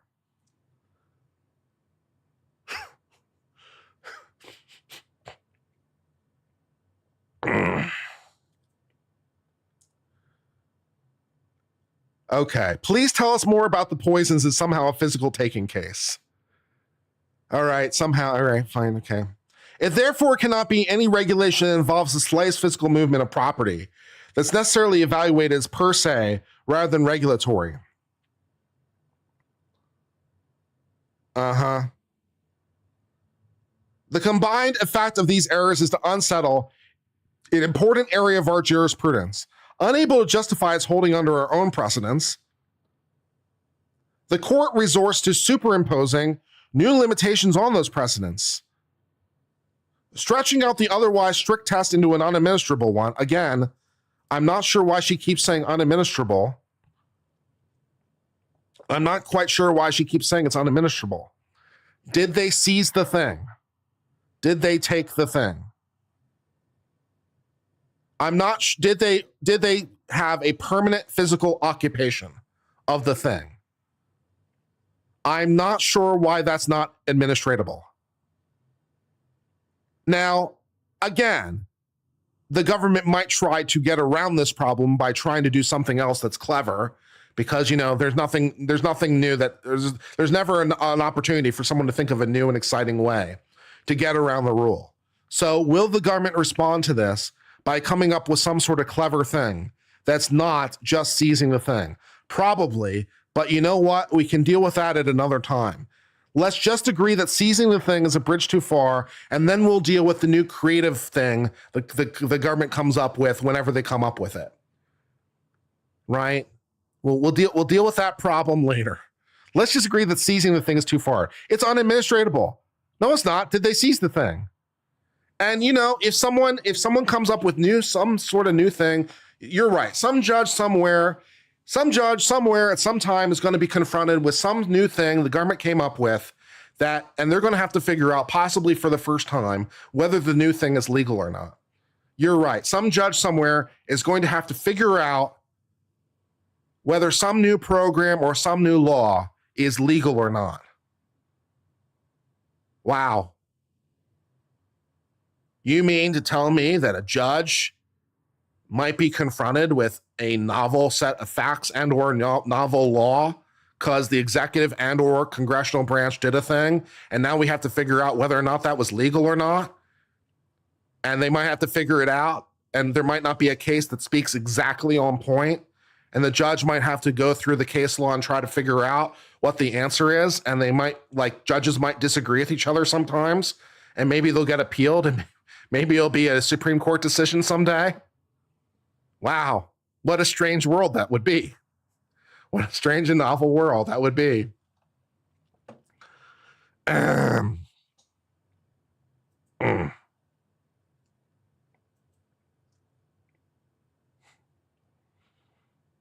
it does it all in the service of eliminating a type of reserve requirement that's applicable to just a few commodities in the entire country. Well, for the moment, but if raisins, then why not potatoes? And in any event, commodity producers could vote to terminate if they wished. This intervention hardly strikes me as worth the cost, but what makes the court's twisting of its doctrine even more baffling is that it ultimately instructs the government it can permissibly achieve its market control goals by imposing a quota without offering raisin producers a way of reaping any return whatsoever in the raisins they cannot sell. I cannot understand why anyone would prefer that. You can't understand why they would prefer a quota as opposed to we're going to seize half your raisins? Well, let me help you out. If you tell me that I'm not allowed to grow more than 10,000 pounds of raisins, I'm going to work really hard to not grow more than 10,000 pounds of raisins, right? If that's my limit, it's like, I know I'm probably going to try to do that, right? But like, I'm going to seize half your raisins and not pay you for it. It's like, why would you? Well, because I didn't have to grow. What's the difference? Yeah, Justice Sotomayor is asking, what is the difference between a person who grows 20,000 pounds of raisins and the government seize half, versus the government says you can only grow 10,000 pounds in the first place? What's the difference between saying you can grow 20,000 pounds, but I'll take half, versus you can only grow 10,000 pounds? Well, the difference is I didn't have to grow the other 10,000 pounds. That would be the difference. I didn't have to grow the other 10,000 pounds. I didn't need to farm the land. I didn't need to water the crop. I didn't need to shoo off the animals. I didn't need to apply the pesticides. I didn't need to apply my labor. I didn't need to actually grow the other 10,000 pounds. I could have just not grown them and saved myself the hassle. So the difference would be the labor I put into it.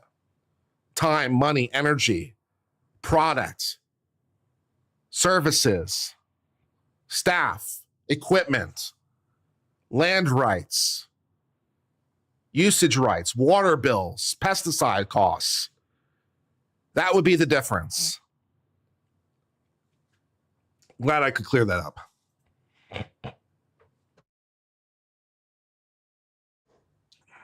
Constitutional Freedom Fighter says they grow grapes, not raisins.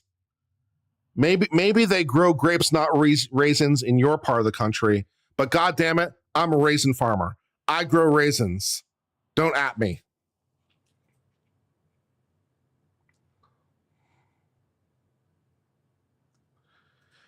Because a straightforward application of our precedent reveals that the horns have not been subject to a per se taking, I would affirm the judgment of the Ninth Circuit. I bet you would. The court reaches the contrary conclusion only by expanding our per se takings doctrine in a manner that's unwarranted as is vague. I respectfully dissent. Okay, well, yeah, I don't agree with that opinion from Justice Sotomayor. It's like, even assuming you're reading the precedent right, it's like, how about a new rule? You just can't seize the raisins or anything. How about you just can't seize the thing? So, yeah. So I think that will, unless there are some questions, I read all the super chats. Thank you for the super chats that came in.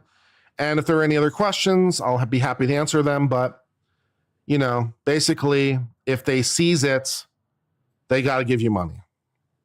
Whether it's a house or a car or raisins, you know?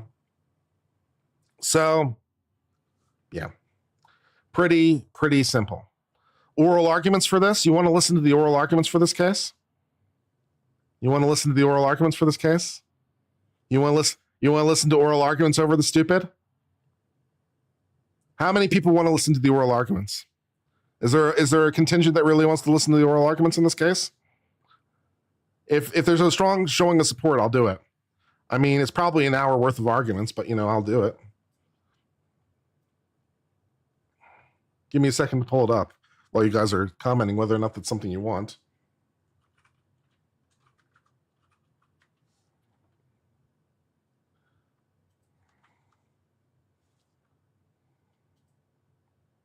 Kinda. You kind of want to listen to the argument about the raisins? Let's see. What year is this? 2015? Okay.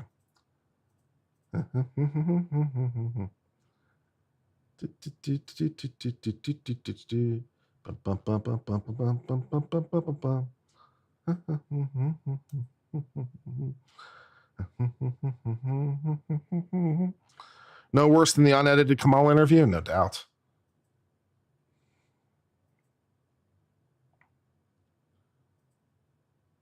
Come on. Uh-oh. It doesn't look like there's a transcript. Normally, I like to have a transcript, but it doesn't look like there's a transcript. It just looks like there's audio. Okay, so I can manually do a transcript. So I'm just going to have to do this manually, which means I have to find the transcript, which is going to take a second more. Give me a second and I'll pull the transcript. It's not, the transcript isn't on OYA. They have the recording, but not the transcript, which sucks. But you can't always have everything. What can you do? No, it's just that one case that's not loading. Let me give it another show. Go. Because other cases are loading, but not this one. Interesting. They have transcripts for other cases in that same year, but not that one case. That is weird.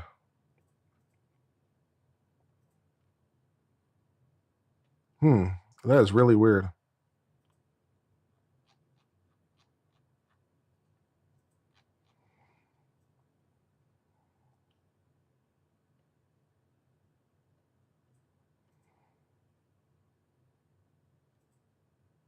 That's really weird. Yeah, for some reason, for that one case, they don't have a synced transcript. Let me just pull it up in Chrome and see if it's just like a Firefox problem or something.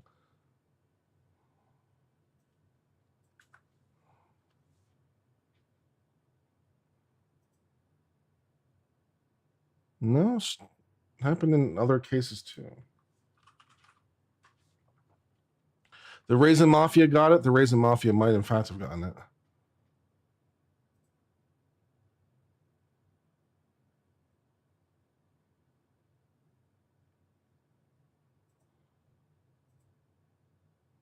That is really weird. Okay, we'll do it the hard way. All right.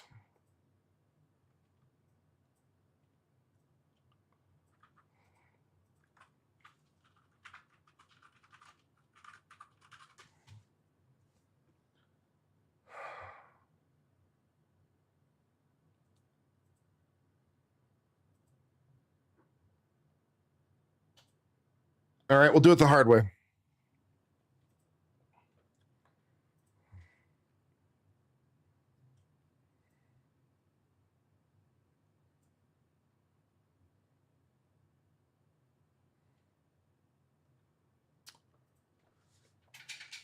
I will not be dissuaded. I will not be stopped.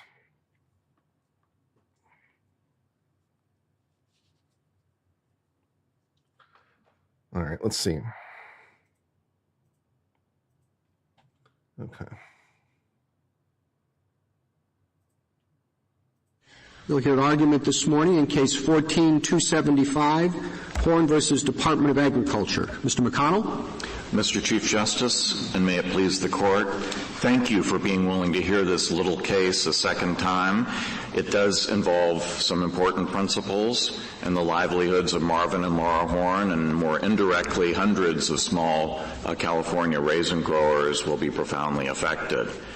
This is an administrative enforcement proceeding that was brought by the Department of Agriculture against my clients, commanding the relinquishment of funds connected to specific pieces of property, namely reserve tonnage raisins. My clients appear in their capacity as handlers, but under in the particular facts of this case, the economic circumstances are somewhat different than are ordinarily true in this industry, because as handlers, the Horns actually assumed the full financial responsibility for the raisins that were not turned over to the Department of Agriculture. The producers in this case were fully paid for their raisins. This is a factual finding to be found in the judicial officer's opinion at 66A of the appendix to the petition. The Horns paid the producers for their raisins. According to the judicial officer, those raisins became part of the inventory of the Horns. When the Raisin Administrative Committee, which I'll refer to as the RAC, came after the raisins, it was the Horns and the Horns only who bore the economic burden of this taking. I thought the growers were paid only for the volume that they were permitted, the permitted volume, and that they were not paid for what goes in the reserve pool. Justice Ginsburg, that is true in the ordinary course. That was not true in this particular case because of the unusual business model of my clients. These producers were paid for all of their raisins. Are you objecting to the volume limitation, or is it just that the reserve pool that you find? We believe that a volume limitation would be a use restriction. It might possibly be challengeable under the Penn Central test, but it would not be a per se taking. In this case, because the government, the RAC, which is an agent of the Department of Agriculture, actually takes possession, ownership of the raisins, it is that aspect of the case which we're challenging. But that's what's so puzzling, because if you're not challenging the volume limit itself, you can't sell more than 60% of your crop. That's correct. And what happens to the rest of it? You're not going to be able to feed your family on the rest, the 40%. In the ordinary case, the reserve percentage, which in one case was 37%, and was 30%, and in the other case 47%, is handed over to the Raisin Administrative Committee. But if it wasn't, if we just had a volume, you cannot sell more than X amount, then I take it that the grower would get nothing at all. At least with this reserve pool, there is the possibility of getting some money. Well, it all depends. The way volume controls generally work is that the owner of the produce is permitted, they have to hold back a certain amount in the reserve, and then they're permitted to sell that reserve as the market conditions continue. In this case, of course, the RAC sold the raisins, in some cases even above the field price. There was a market for the raisins, so I would assume that volume controls under these economic conditions might have left these particular people better off than under the current circumstances. You gotta love that. Yes, we might have sold the raisins, but we actually did better than the free market. So you should be grateful we took the raisins. We're really good at selling the raisins. We're awesome. So you should be thankful we sold your raisins. Thank you, sir. Can I have another? Wow, that's a nice argument. Good work. What you're complaining about is the administrative expenses. I still don't understand why this makes this a Penn Central case as opposed to a per se taking. You've given up on this being a Penn Central case. We have never claimed that it was a Penn Central case. And so basically you see a nexus between the regulation and its purpose. We do, but more fundamentally, this is an actual transfer of the raisins themselves to the government. This is How is this different than Leonard? Well, Leonard involved oyster shells, which are owned by the state. They're wild animals. They're the property of the state, and the oystermen had no property interest in. I mean, that's a pretty reasonable argument, right? So why are oysters different? Because the oysters are owned by the state in the first instance. That's right, because they're natural and wild. And so you needed permission to go out there and to get the oysters, right? As opposed to the raisins, right? So yeah, that's a pretty notable difference. Like, so the government is allowing you to acquire its oysters. and then it wants 10% of the shells back. Do I want to know? Do I want to know why the U.S. or why the state government wants oyster shells? Do I want to know? I'm not sure I do. For some reason, they really want oyster shells.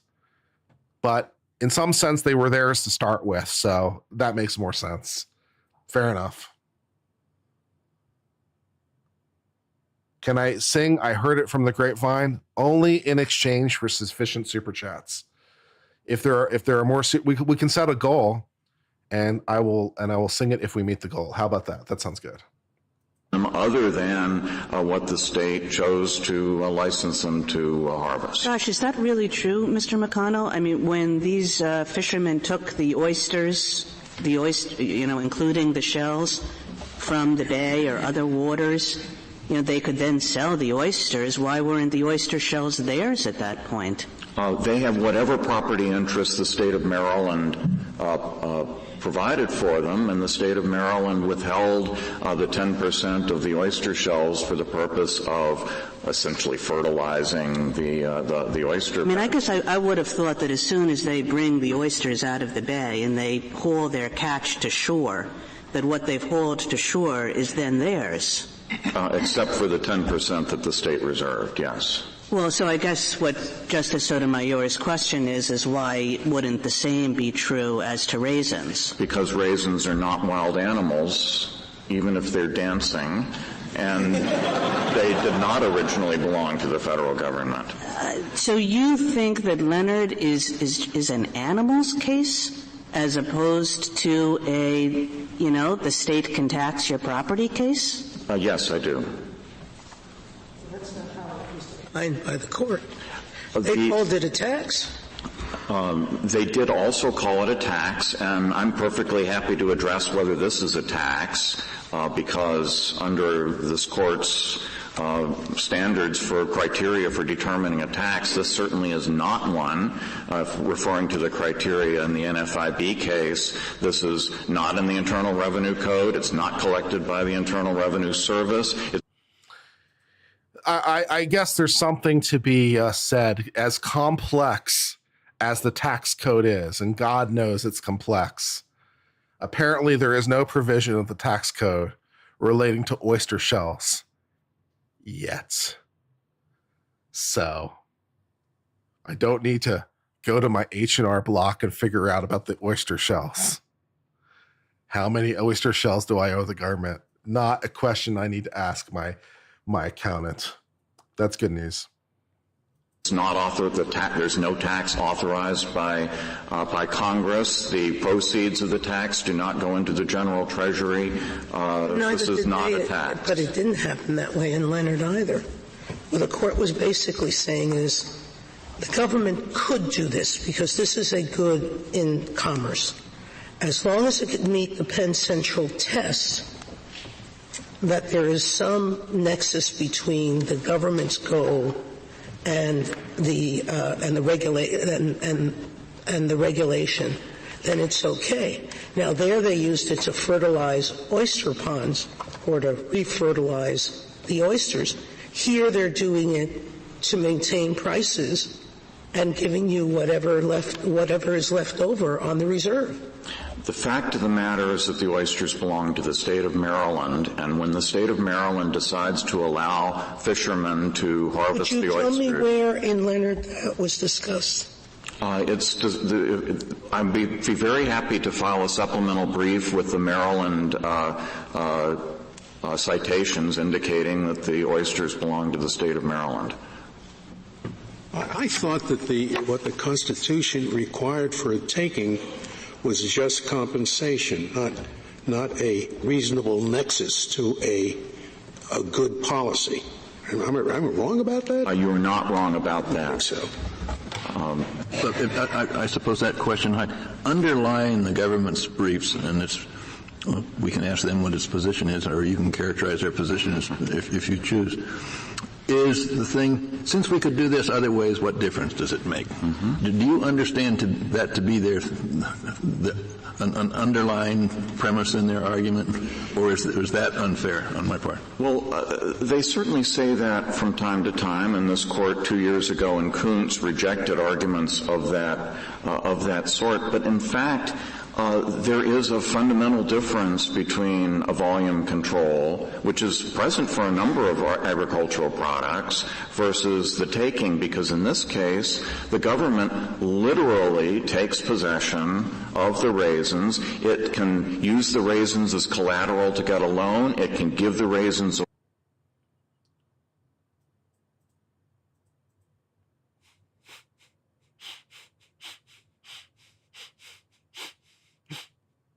I mean, again, I'm not sure why it's funny. It's just something about the juxtaposition in this particular context makes funny. Obviously, you can use anything as collateral for a loan, but somehow the fact that the thing we're using as collateral is raisins, I mean, it's kind of funny.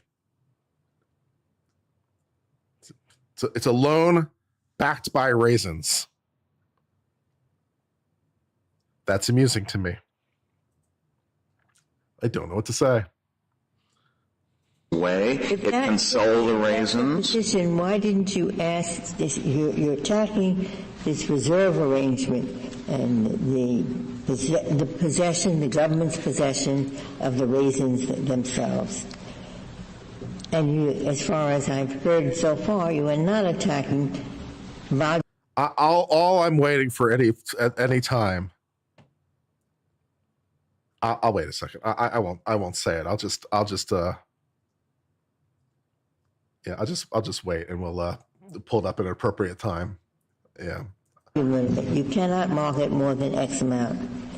Why didn't you then ask the Department of Agriculture for an exemption from the reserve pool? Instead of, see, what you're trying to do now is to get rid of the volume limit as well.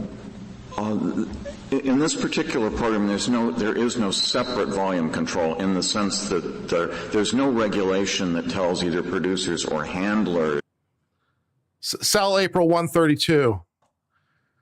Sell April at 142. That's what I have to say. Sell April 142. How to use or sell raisins. Instead, they are told to set aside the raisins and give them to the government. So here there is a taking, but the part that isn't given to the government, suppose couldn't you have asked to excise that part of it and still leave the limit on the amount that could be marketed? I mean, we have a division between what goes in the reserve and what can be marketed. Well, Justice Ginsburg, the way this case arose is the Department of Agriculture came after my clients. We did not, this is not our lawsuit. The department came after our clients. Is it counterclaim? It's a defense. It's a defense. The department says, give us either raisins or their monetary equivalent, and we say that's not constitutional. If there was a taking, would there be any obligation on your part to propose an alternative to the taking? The government comes and takes your property. Can't you just resist the taking without saying, oh, government, you can do this in another way. Please do it in a different way. You don't have to do that, do you? We do not, and I'm not sure that any alternative ways would even be permitted under the regulations. So my question is, it goes on from this. I mean, maybe the answer is we'll just don't decide that. But look, I assume with you for the moment, for argument's sake, I have some raisins in my basement.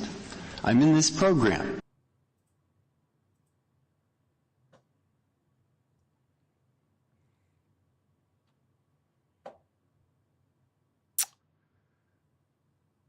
It can only be Justice Breyer. It can only be Justice Breyer. Okay, Justice Breyer, you've got some raisins in your basement. Go.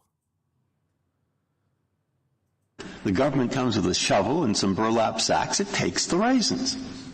I would say, well, sounds like a taking to me. At the next point, the Constitution doesn't forbid takings. It says what you have to do is pay just compensation. Now, it's at that point I want to know what happens, because I guess the government could argue, look at this program. It's a big program. This program, what it does is it gives raisin farmers, at the public's expense, more money. So if, in fact, you don't want us to take your raisins, all right, fine. But there'd be no program if everybody said that. So we have a rule against free riders. Now we'll give you what it cost you to take your raisins. What it cost you is, in fact, the difference between what you receive given the program and what you would receive without the program. That difference works in your favor. It gives you money. It doesn't take money. So there is no compensation due. In fact, if we were to have compensation, you should pay us, the government. So how are you going to get by that part? And if you can't get by that part, how are you going to avoid paying the fine? See, I don't see the relation between the taking argument, which is maybe all we have to decide, and how eventually you either get some money or you don't have to pay the fine. If you have a minute, I'd appreciate just the explanation. I would love to. There's both a conceptual and a practical response. Let me give the practical response first, which is that my clients are certainly not better off. By the Secretary's own calculation, the price of raisins was $63 per ton higher with the volume controls than it would have been in an unregulated market. The field price that year was $810 per ton. Taking away 30% of their raisins does not end up with my clients better off as a result of the program. Quite the contrary. They lose money. We have the calculation in our. I don't want to interrupt you because you're going to get to the theoretical argument as well. But isn't the response to that, well, the price that you just quoted is because of this program, and that's circular, or am I wrong? No, by the Secretary's own calculations, $63 of that 810 is attributable to the volume controls in the program. Only $63. Except weren't we told that the demand for raisins is inelastic? So if you glut the market, you're going to have what happened before the RCA. Well, you're going to have prices dropping. It is. That's the purpose of free competition, isn't it? Actually, under today's conditions, the elasticity is not as enormous as it would need to be for this to be a profitable. Well, that's today, but you haven't paid a reserve in years now. Well, we're talking. When I say today, what I mean is the two. So one of your arguments could be, I get your argument. Now, the conceptual point is that this is a per se taking, and if there were benefits, such as I don't believe that there were, if there were, that would at most go to whether there was implicit in-kind compensation for the taking, which would go to the question of compensation. Exactly. Implicit in-kind compensation is a complicated matter. It has to do with whether there were special benefits. That there's a split all over the country on that. I don't think we want to get into whether this would be a special benefit. Okay, so what we should say in your view, do you have any objection to my writing if I were to write it like this? Taking. Yeah, it's a taking. Okay, but the Constitution forbids takings without compensation. The object of the program is, at least in general, to give farmers more compensation than they would have without it. Programs can work badly. Sometimes they're counterproductive. But if this is working well, that's what happens. So we send it back to the court to see, did the program work well? Did it work to actually make your client better off? What rules do we follow? That's how we should do this, in your opinion. I think not. Now, but I'm close to there. If this were an eminent domain proceeding, then the lower court would determine whether there was implicit in-kind contribution. If it were an inverse compensation proceeding, possibly the same. But this is actually an enforcement action. It is specifically guided by the regulations in the 7 CFR. And under those regulations, we know exactly. I mean, I guess it goes to show you that, like, no matter how well you know the law, there's more to learn. I've been doing this for almost 20 years at this point. Since I started law school, at least. I did not know that there was the Raisin Board. Yeah.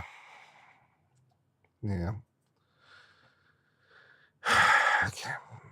Yep. What takes place. And implicit in-kind contribution is not provided for in those regulations. What is provided in those regulations is that if reserve pool raisins are not handed over to the RAC, the handler must pay, multiply the number of raisins by the field price, and that is it. Now, that is also the measure of the value of the raisins, so that if they take that, the compensation is exactly that, and the two things simply are a wash, because the regulation, and I think the broader principle here is that this is actually not a program which is designed to provide compensation. The government almost concedes this. This is not like getting land for a post office where the government intends to pay. This is more like a program like a Kaiser Aetna or some of the others where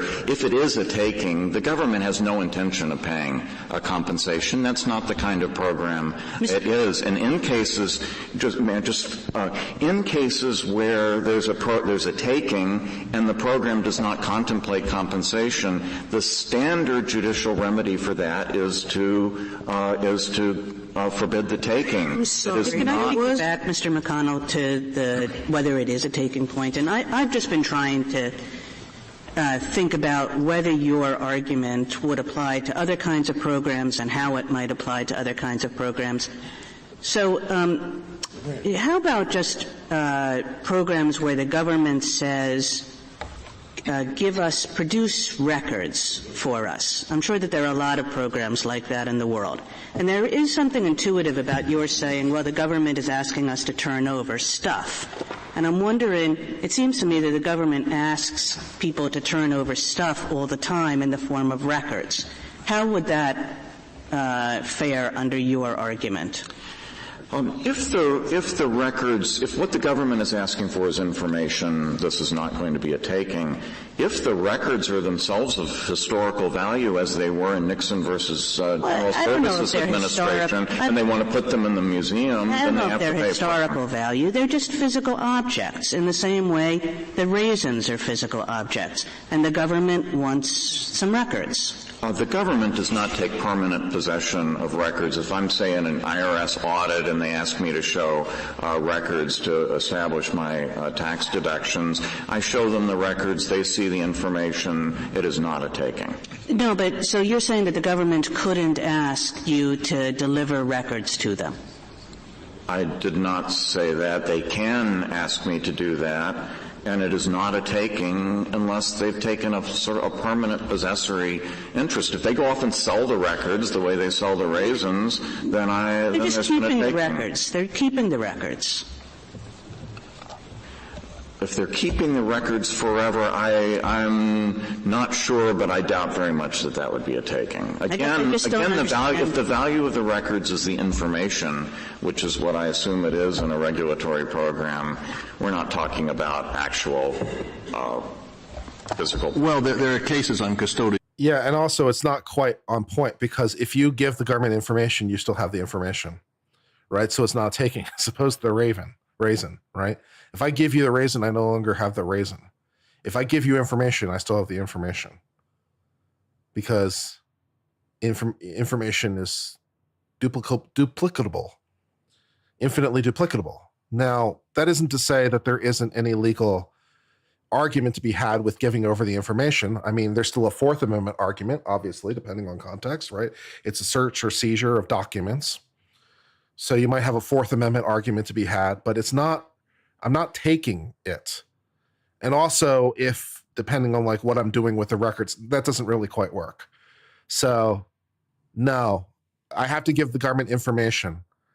If I choose to give them that information by sending it on a sheet of paper, I guess they keep the sheet of paper, but I still have the information, so it doesn't work. The government all the time, in criminal cases, takes control of valuable objects for evidence, and sometimes it keeps it forever and ever, and in those cases I think there is a taking if it's too long. I think we said that. Or I think other courts have said that. I- In other words, the government can I keep think it there's only a- so long as is reasonably necessary for the case. You have a valuable diamond ring, which is evidence, and the government keeps it, but it keeps it only for so long as. I think that they're complicated sets of rules having to do with contraband and having to do with property that is used as an instrumentality of a crime and so forth. But this is extremely far afield from raisins. Yeah, I mean, again, like, guys, it's like you're asking, these questions are very sort of weird, right? It's like, well, what if it's evidence of a crime? Okay, well, maybe. What if it's what if it's an instrumentality of the crime? They committed a crime using raisins, I guess. But is it contraband? Okay, but these aren't contraband raisins. These weren't raisins used in a crime. These aren't evidence raisins. They're just raisins. So, whatever the law might say with respect to the evidence raisins, I'd like to produce Exhibit A, a bag of raisins. Whatever it might say with respect to Exhibit A, the bag of raisins in some criminal case, we're not dealing with that right now. So can we kind of move back to the situation at hand, which is they've just taken the raisins? We'll worry about Exhibit A, the bag of raisins, another time. Can we not talk about Exhibit A, the bag of raisins, right now? Yeah, I'm feeling it. Which are a valuable piece of property. I'm trying to understand why I guess I'm trying to understand why it's far afield and what it's far afield from. I mean, you even said, well, information is no problem, but people have property interests in information all the time. And if the government says you have to give us that information, which counts as property, why is that not subject to your rule? Information can be property when it's intellectual property. For example, trade secrets can be property. I don't think ordinary records such as the IRS demands from taxpayers is a taking. Monsanto case, where we said the turning over of trade secrets, which is property, you've just admitted that, for the privilege of selling other commodities, the pesticides, was okay, wasn't a taking. How do you deal with that case? There's broad language in that case, which this court cut back upon in Nolan versus California Coastal Commission. In Nolan, the court held that Monsanto could not stand for the proposition that it is an affirmative benefit to someone simply to allow them to use their property in an ordinary sense. There has to be an actual affirmative government grant of a benefit for the condition. Getting $63 more a pound for what you sell seems like a significant benefit. They are not given. I have questions. First of all, $63 a pound more. Obviously, they're not happy. Second of all, even if it were true, can we talk about the inherent waste and abuse of that? Right? Like, you shouldn't be complaining. Well, if it's true, someone should be complaining. What do you mean my government is spending $63 a pound more for raisins than they have to? Can't they just go to Costco and buy the raisins like a normal person? What do you mean they're spending $63 more? What are you doing with my tax money? What are you doing with my tax money? I like raisins, you like raisins. Why are you buying them at $63 a pound more than what the market would bear? Just buy the raisins like a normal person. Damn. This is a bad deal for somebody. Does Doge know about the raisins? If not, can someone tell Doge about the raisins? Apparently, the government is spending $63 more a pound than they need to for the raisins.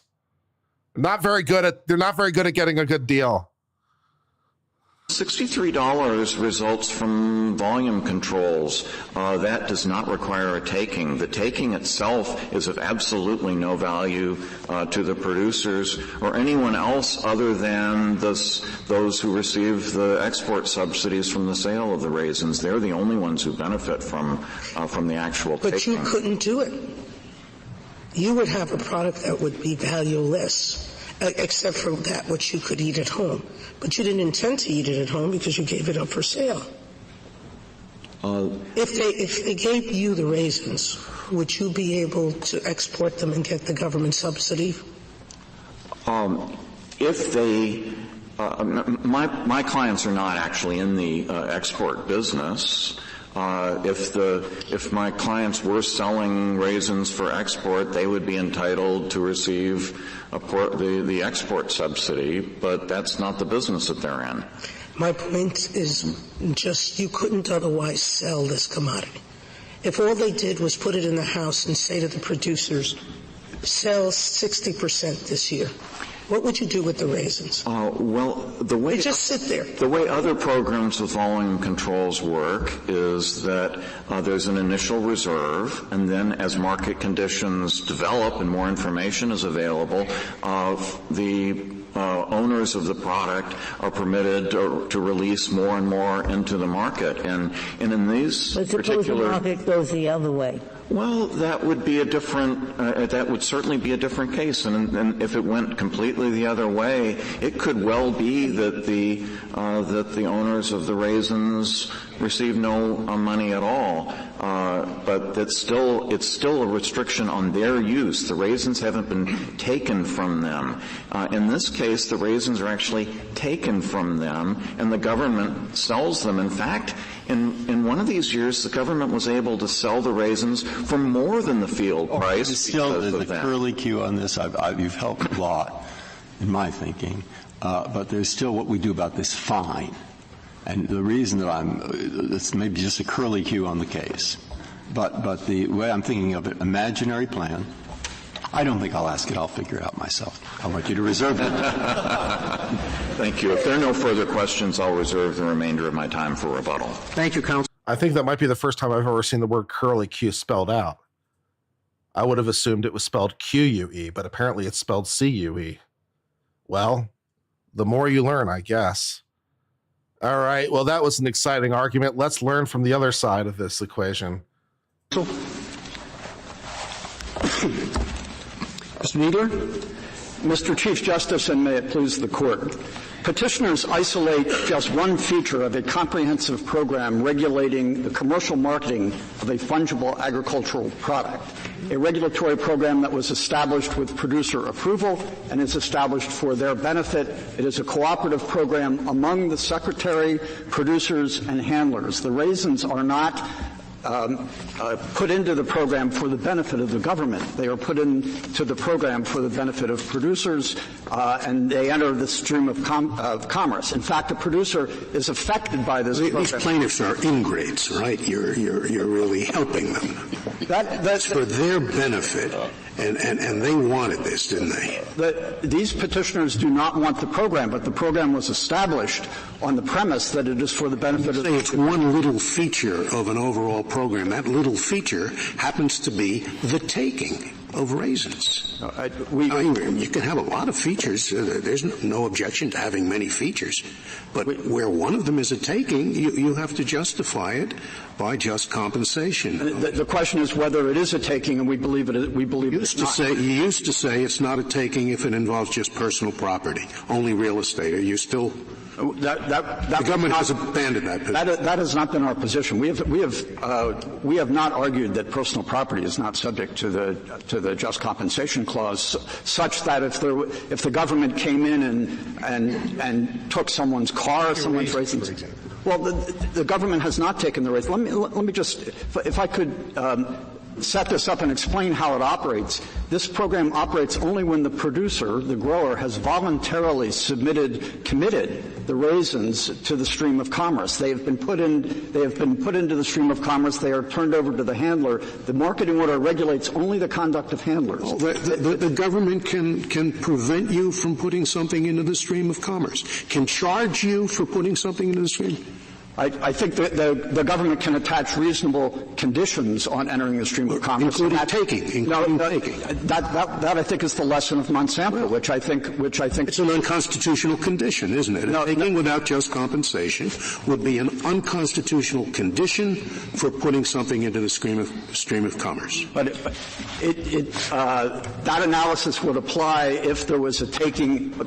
On the Nolan-Dolan analogy, for example, is there any limit to that argument? There's some examples in the briefs that are pretty startling. Could the government say to a manufacturer of cell phones, you can sell cell phones, however, every fifth one you have to give to us, or a manufacturer of cars, you can sell cars in the United States, but every third car you have to give to the United States? I think that would present a very different question. Why would it be different? Because this is part of a comprehensive regulatory program that it isn't just acquiring it. In fact, so you say if the government took all GM's cars, then it'd be okay?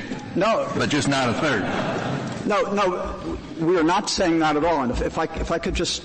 Well, but just before you do, I mean, the rationale, the government can come up with the rationale to justify those examples really easily. You say cell phone providers benefit greatly if there's a broader cell phone market, if more people are using them. So we're going to take every fifth one and give it to people who might otherwise not be able to afford a cell phone. And that will help cell phone manufacturers because more and more people will have them, more and more people will want them. Therefore, it's okay. That's the same rationale you're applying here. This is for the good of the people. You tell them, baby. You tell them.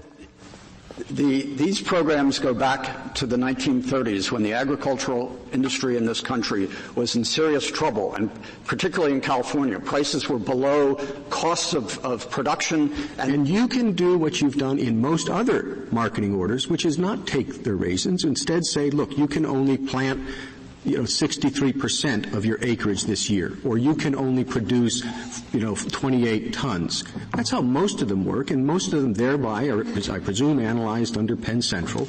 This is different. This is different because you come up with the truck and you get the shovels and you take their raisins, probably in the dark of night. No, that is not what the government does. The way the order operates is that the producer submits the raisins to the handler. The handler then divides them into two categories. The handler is required by the order to maintain and separate the reserve raisins, but they are separated for later sale. They don't go to the government. They are separated for later sale. The proceeds are pooled. What do you mean they don't go to does not the government own them? Do you deny that the government owns them? For these purposes, for purposes of this case, we concede that the government gets legal title, but that doesn't mean that the government has the entire interest in the raisins. The government has. They just have title.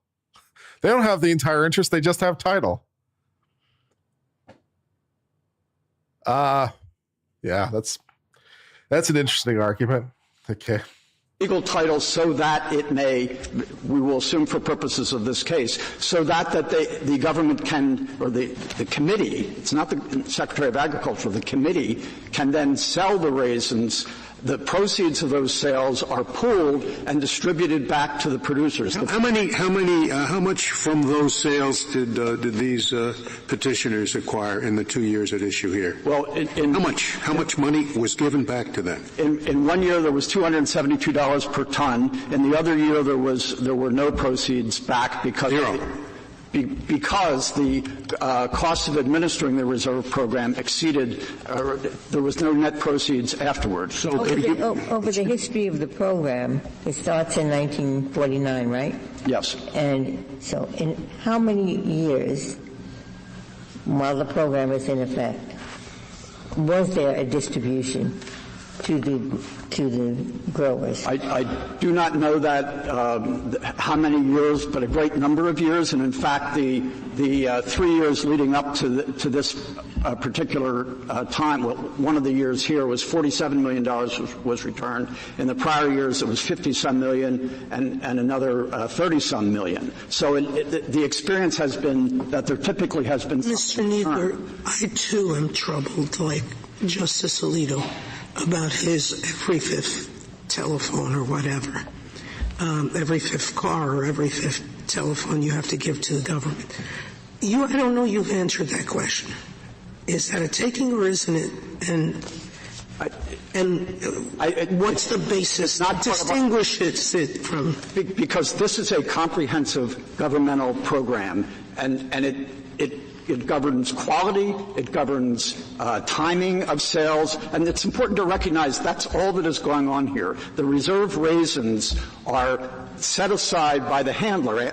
After the producer has voluntarily turned them over, they're set aside by the handler for later sale. Petitioners concede in their brief at page 23 that the government can regulate the when, the manner, and the channel of sales. That's exactly what the reserve program does. They're turned over to the handler sets them aside in reserve. Mr. The Kneedler, committee then decides when and where to sell them. This is a historical quirk that you have to defend. You could achieve the government's objectives just as you do in most other cases through volume limitations that don't require a physical taking. For whatever reason, in the history of the New Deal, this one was set up differently. And so we're here dealing with a classical physical taking. We are not going to jeopardize the Agriculture Department's marketing order regime.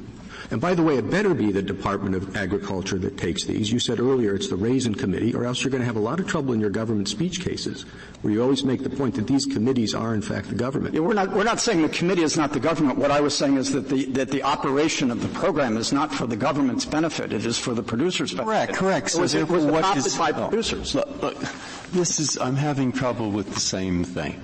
I agree so far with what the Chief Justice said. Go back to the New Deal. You can, in fact, burn raisins, the point of which was to have fewer raisins, the result of which was to raise the price of raisins from $100 a pound or a bushel to $400. That was thought to make the farmer better off, which it did. And it made the customers worse off. Then someone had a good idea and said it's sort of wasteful to burn raisins. Let's take the raisins we'd otherwise burn and give them to school children. And maybe we could even sell a few. And if we do, we'll get that extra money to the farmer too. Now we have school children with raisins. We have the farmer having more money. Sounds like a pretty good program. Of course, you have taken some raisins. But what I don't see is how either the farmer or the school children are any the worse off. And if they're no worse off, what compensation are these farmers entitled to? Of course, free riders could become yet better off. They could charge at the higher price that the program creates, $800. But after all, that isn't the issue, because you have to have, as a rule, no free riders. And once you admit that as a rule, everyone, including perhaps these plaintiffs, are better off than none at all. Now, that's a very simple argument. It's what I understand to be the economics of the Brannan Plan, the FDR, the 1949, etc. And yet we've had endless cases, complexities, opinions, and fines, and therefore I'm probably wrong with my simple argument. Of course, I doubt that I'm wrong, but nonetheless, I want you to explain what's wrong with it. We agree with much of what you said, except that it is not, I just reiterate, it is not a taking of the raisins. You want to say it's not a taking? No, it is a regulatory program classically analyzed under Penn Central because there is a reciprocity of advantage, one of the phrases this Court has frequently used, among producers. This does not distinctly affect the petitioners. It applies to all producers. If petitioners are correct, since 1949, every year there has been a reserve requirement. Every producer has had a per se taking. Mr. Kneedler, I largely agree with what the Chief Justice said. I mean, just the way I think about this program is that this does seem a weird historical anomaly. And am I right that all the rest of these agricultural programs are done differently, such that saying that this was a take-in would not affect other agricultural programs? And also, are there any other programs out there, forget agricultural programs, but are there any other programs out there that we should be concerned about if we were to think about this as a take-in?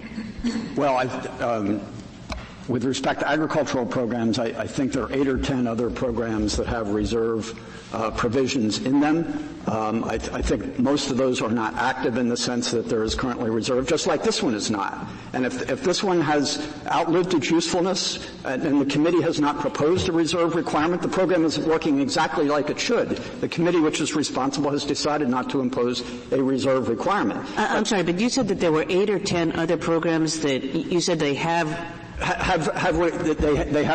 like this one, provisions permitting the use of a reserve system, but like this one, they are not actively utilizing it. How long have they not been actively utilized? I think most of this has been in the last decade. I don't know precisely. But and one of the things that's happened in this industry in the last 10 years is it has changed greatly. You will see from the amicus brief filed by Sunmade and the Raisin Bargaining Association, which I commend to your attention, they now believe that the reserve. There's such a thing as the Raisin Bargaining Association.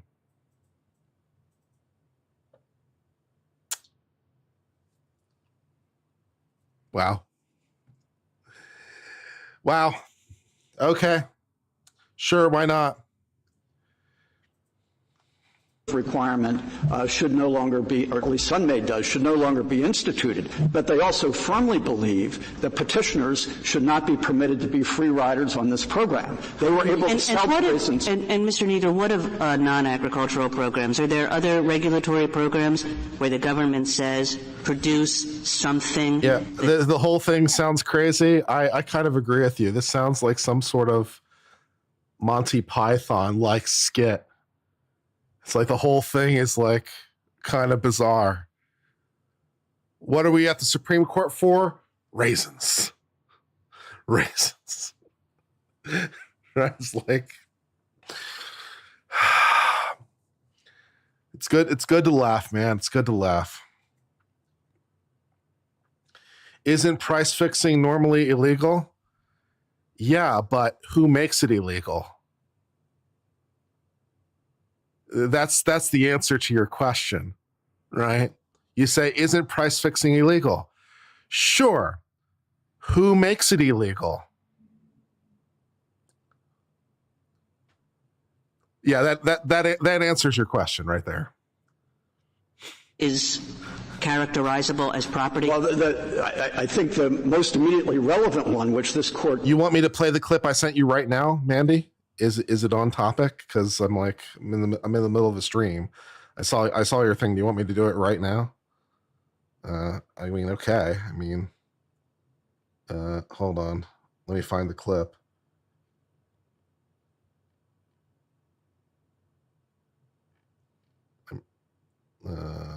Where is your thing? I can't find it. I think. Hold on. I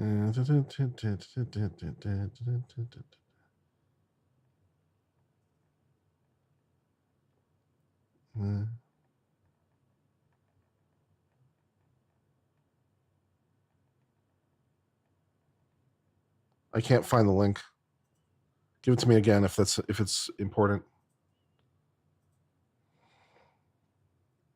Sustained was in the Monsanto case, where you were asking about records and information. That was a case in which, as a condition for marketing pesticides, the manufacturer had to submit information to EPA. Right. We know about that one. Anything else out there? I mean, tell me what the realm of regulatory programs is that we ought to be concerned about if we were to say something like the production of something, the production of stuff that somebody claims a property interest in is a taken? I'm not specifically aware of other programs, but Monsanto and the requirement to submit information to the government, for example, is widespread in our society. And what the court basically said there was that if it was known when someone, before they entered commerce and applied their application, if they knew that the material would be disclosed to the public or used by the government for approving other applications, there was no take. I guess the government can prohibit the introduction of harmful pesticides into interstate commerce. I'm not sure it can prohibit the introduction of raisins. I mean, that's dangerous raisins. I can understand imposing that condition on Monsanto, and that would not be an unconstitutional condition. Well, it seems to me it is when you impose it on raisins. Well, the court's rationale in Monsanto was not based on the fact that the product was dangerous, although that was obviously the setting. It was the fact that the manufacturer knew when submitting the information to EPA that it would be subject to disclosure, and therefore its property value either eliminated or appropriated by the government, as it were, for use in evaluating other applications. Well, but what you take from Monsanto, and looking at your brief on page 32, and you cite Monsanto, you say that producers who are dissatisfied with the reserve regulations may plant different crops. That's a pretty audacious statement. If you don't like our regulations, do something else.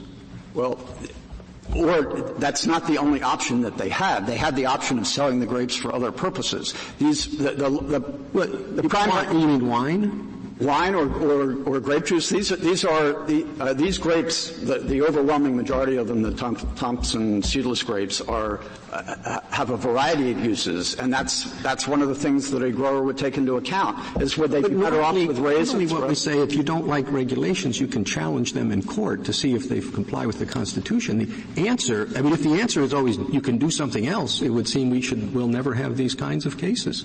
No, but this is a substantive point I'm making, not a preclusion of review point. The substantive point is that there is market regulation. People who are growing crops in this industry know what the regulation is, and if they decide, and the Horns here have operated under this marketing order for 30 years before they challenge. All that's true. It seems to me what your argument. I'm sorry, Justice Kennedy. It seems to me what your argument is saying is, even if it's a taking, it's okay. It'll be okay.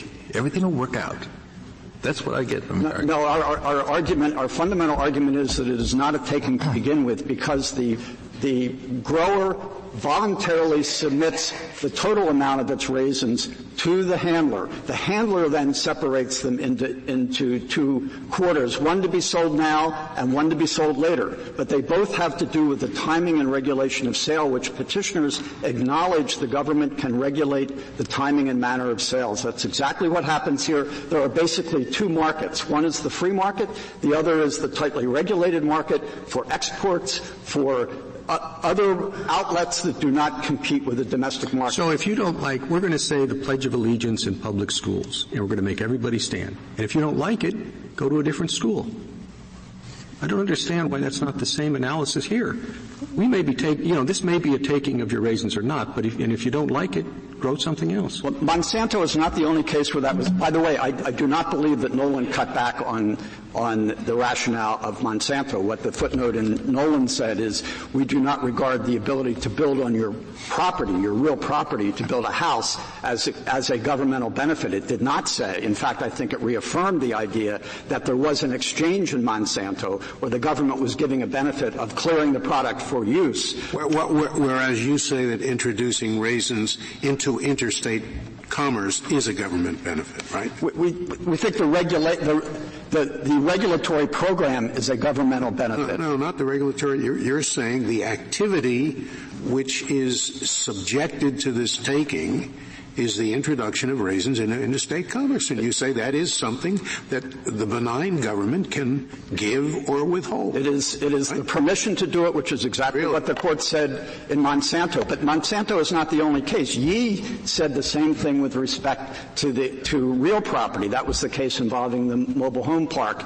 And it was claimed there was a taking there because the mobile park owner was subject to rent control, and it was argued that that was just like Loretto because it was a forced physical occupation, and the court said no. The critical distinction was that the Yees had voluntarily chosen to enter the rental market, to enter into a commercial transaction, and the government could then, because they had voluntarily done it, regulate the price that was being charged. Mr. McConnell was asked a number of questions about the Leonard case, but I take it that you don't think that the Leonard case has a very important bearing on this case, because you cited one time in your brief, it's a passing reference on the issue of fungible goods. Am I correct there? We think it's a critical point. We are not arguing. You don't think, you didn't suggest to us that this case is just another version of Leonard and therefore we should affirm based on Leonard?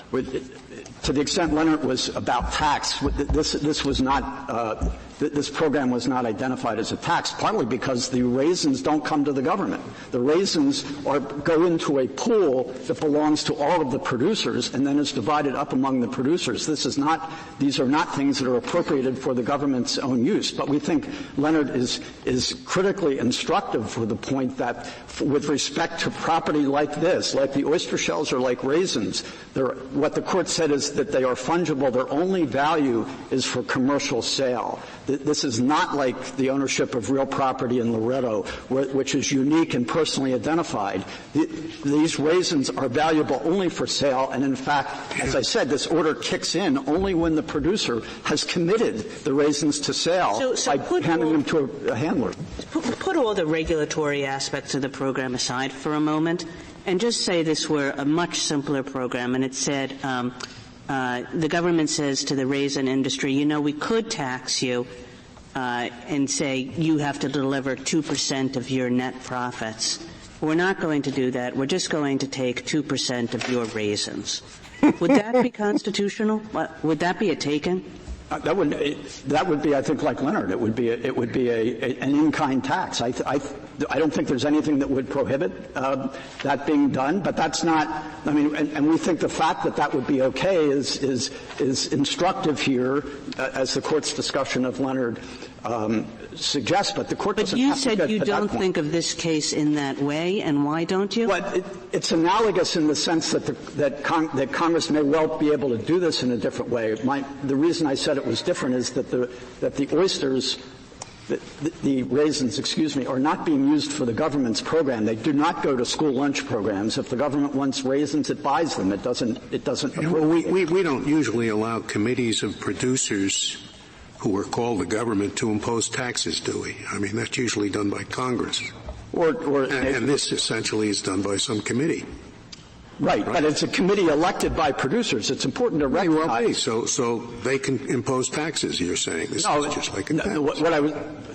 What I was saying is that the government may well be able to impose some exaction as a tax, but this is a regulatory program adopted by producers. Again, it's important to recognize, and this goes back to the New Deal. This court has had numerous cases involving these marketing orders. Whatever a majority of producers agree to, I have to be bound by? I mean, these people disagree. They do disagree, but the disagreement does not convert it into a taking. And if they believe the program is not operating correctly, then there are others. I'm not saying the disagreement converts it into taking. I'm just saying that it doesn't carry much water to say that this is a program adopted by producers. If 51% of the producers want to do it, there's 49 that don't want to do it.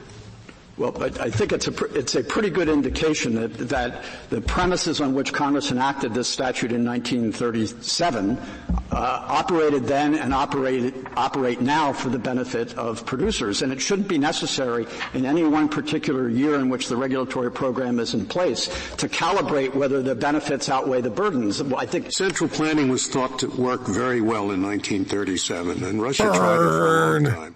Burn. Well, if this program is not working, it can be modified, and in fact, the committee comprised of producers has decided not to impose a reserve requirement. You've made the point several times that the government sells these raisins for the benefit of the producers, right? Well, what if the producers, some of them, think they can do a better job of selling them? They can get a better price because they're better producers, they're better marketers, they have export contacts that others don't. This is just standard regulation. What Congress has said is if you're going to sell, you have to sell in the manner set up under this program. And the portion that's not usually when you're talking about that type of regulation. I understand that, the raisins have to be so big or you can't call them raisins and you've got to have safety inspections and all. But you've been presenting this as the reason this is a good program is because we sell the raisins and then we give some of what's left to the producers. I don't think that's a very common approach to market regulation. This is turned into one of the more ironically comical Supreme Court reacts that we've ever done. It's just, the whole situation is incredibly funny. The whole situation is just incredibly funny. And now you got this poor guy standing up there in front of the U.S. Supreme Court on behalf of the federal government. For the moment, this guy is the federal government. He's up there. He's like, let me tell you about the benefits of the raisin program. Rough pull, guy. Rough pull. I feel for you, man. I do. This is great. There are two pools of raisins, and how you treat or how you implement the notion that there are two different pools of raisins may vary. But where you have that, the similarities are much more fundamental. You have the free tonnage raisins, which the grower is immediately paid for and the handler can immediately put on the market. But there was a judgment made when this marketing order was established, and Sunmade and the Raisin Association believe it was still true during these years, that if you... I mean, I have all the respect for Sunmade in the world, but they're just a company. They're just a company. So, like, the U.S. government is over here saying it was established by Sunmade. Did the Congress of the United States get replaced by Sunmade at some point? I mean, they're just a company, right? But he says it's established by Sunmade, like somehow Sunmade has establishment authority. Who elected Sunmade? How much power do the raisin producers have, man? If you have a big surplus, as there was around the turn of the century, it would make the prices plummet if those... And how much do I need to be afraid of the Morton Salt Girl? That's the next question in my mind. Is she threatening to salt my land? Is the Morton Salt Girl the government? Is it a threat? What's going on here? Damn it. Extra raisins were put on the open market because the demand for raisins is inelastic. So what this marketing order does is it estimates where it operates, it estimates what the free tonnage requirement will be, and that is completely open to the market. The reserve raisins, they're essentially valueless because you don't need them to satisfy the existing market. You take them off the market to prop up the prices of the free tonnage raisins, and then the committee will sell them when they will not undermine, or in a manner that will not undermine, the free tonnage. Suppose the same sort of program were carried out with respect to real property. Would you provide the same answer? Suppose that property owners of real property in a particular area, think that the value of their property would be increased if they all surrendered a certain amount of that property to the government for the purpose of creating a park or for some other reason. And so they get the municipality to set up this program, and one of them objects to surrendering this part of that person of his or her land.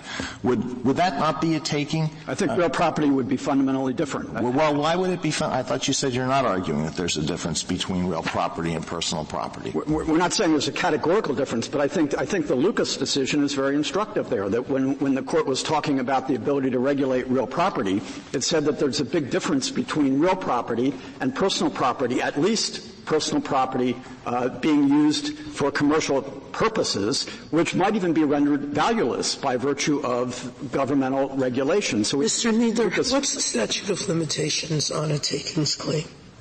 6 years, I think it would be. Has there been any reserves created in the last 6 years?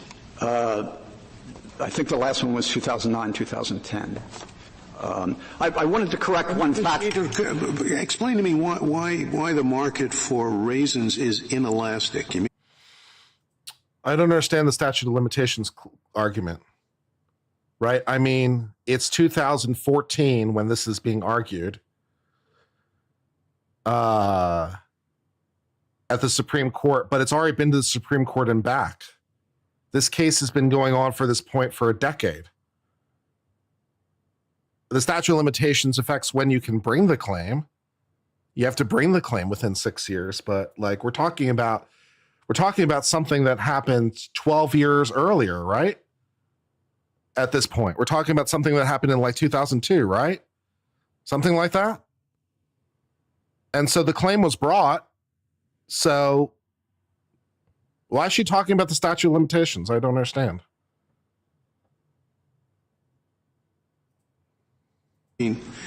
people won't buy more raisins if they're cheaper? What? That's basically correct. It's just a quality of raisins, and there's a limited set of outlets. Raisins now are primarily used as food ingredients in Raisin Bran and things like that. And the price doesn't affect demand, and therefore, if you put a great surplus on the domestic market, the prices will crater. And so this has a very sensible approach. But Mr. Nieder, you don't have to convince us that this is a sensible program for you to prevail, do you? No, we do not. The question. We could think that this is a ridiculous program, isn't that right? Pardon? I'm sorry. We could think that you could think this is a ridiculous program, but it is one that has been around since 1949. And petitioner's argument again means that every grower since 1949 has had a per se taking. Yeah, it means that. It doesn't help your case. It does in fact mean that. You are correct. It means the government has been taking people's property for 70 years. Yeah, that's what that would mean. Maybe we should stop doing it. That'd be good. So you acknowledge that? It is not. Let me be clear. A ridiculous program. But this is a serious point, actually, because the ridiculousness or sensibleness of a program is really not for us to decide. Yes, I agree with that. Completely. I mean, this is a regulatory program and should be thought of under this court's regulatory jurisprudence. Mr. Needle, you asked this before, but your answer wasn't clear. Marketing orders of this sort that have a reserve pool, you said there were 8 or 10 of them. Have any others been operative, as this one has been? This was started in 49, and how many They have been operative in the past. Most of them are not operative in the sense that the reserve, this is my understanding, that the reserve provision has been triggered. Those is the government selling the reserve. I think it's true of maybe several others. I'm not sure. Some of them have to do with the handler, the difference between the handler and the producer. I wanted to correct. Go ahead. I wanted to correct a factual error on the computation. So there was suggestion in the 1 year there was $810 was the field price, and because of the mathematical calculations, the claim was the petitioners would have been better off without the reserve. That's not correct. The mistake there is the assumption that all the raisins would have been sold at the field price if they were all put on the market, and that's just inconsistent with the premise of the order, that the only reason that there is a high field price for the free tonnage raisins is that the other ones are taken off the market, so they would not have been recovered in that way. How many of these programs are there? Of marketing orders? I think there are scores of them. I mean, I'm trying to put the 8 to 10 in relation to how many. I don't know the total number, but we can follow that up with a supplemental letter. I think there are scores of them. But this is not fundamentally different from the others. And again, the government is not acquiring these raisins for itself. The government doesn't actually keep them in its possession. It just tells the handler to keep them and sell them later rather than selling them now. And that is not an appropriation of private property. It is when you're the one dictating it. It is appropriation of private property when you're the one dictating it, because you're the one who's saying to sell them, because they're yours now. It's like we're not holding on to the raisins. We sell them. Yeah, because you have title now, because you took it. It's like, no. Thank you, counsel. Mr. McConnell, you have 5 minutes remaining. Thank you, Mr. Chief Justice. So several things have been cleared up. The government now does concede that the government takes legal title to the raisins. The government does abjure an argument happens with trustees all the time. To the extent that we've eschewed taking formal titles as meaningful with respect to actual control or actual benefit, we trustees take title, but it's not for their benefit, it's for the benefit of their beneficiary. That's true, Justice Sotomayor, but the government is not a trustee here. And but in a form, yes. It's directed to sell the reserve raisins at the best price it can get, given the limitations on the free market. That is one of the more insidious ideas in this argument. So before we had the stupid, and now we have the insidious.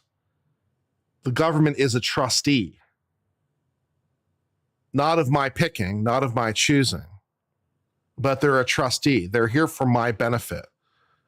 They're here for my benefit, and I should be grateful to them because they're here at my benefit.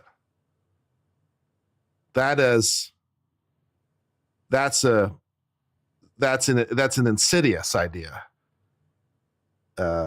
Yeah. For the best price, and then it uses the proceeds for its own regulatory purpose. You have only 4 minutes in rebuttal. You had some other points? Just as to the factual point, it is not, our calculations are not based. And it's arguably even worse than that if I properly understand the fact pattern, because the committee, I think, if I understood it correctly, is elected by the growers themselves and is now an agent of the government. This private entity has now been turned into the government. And that's always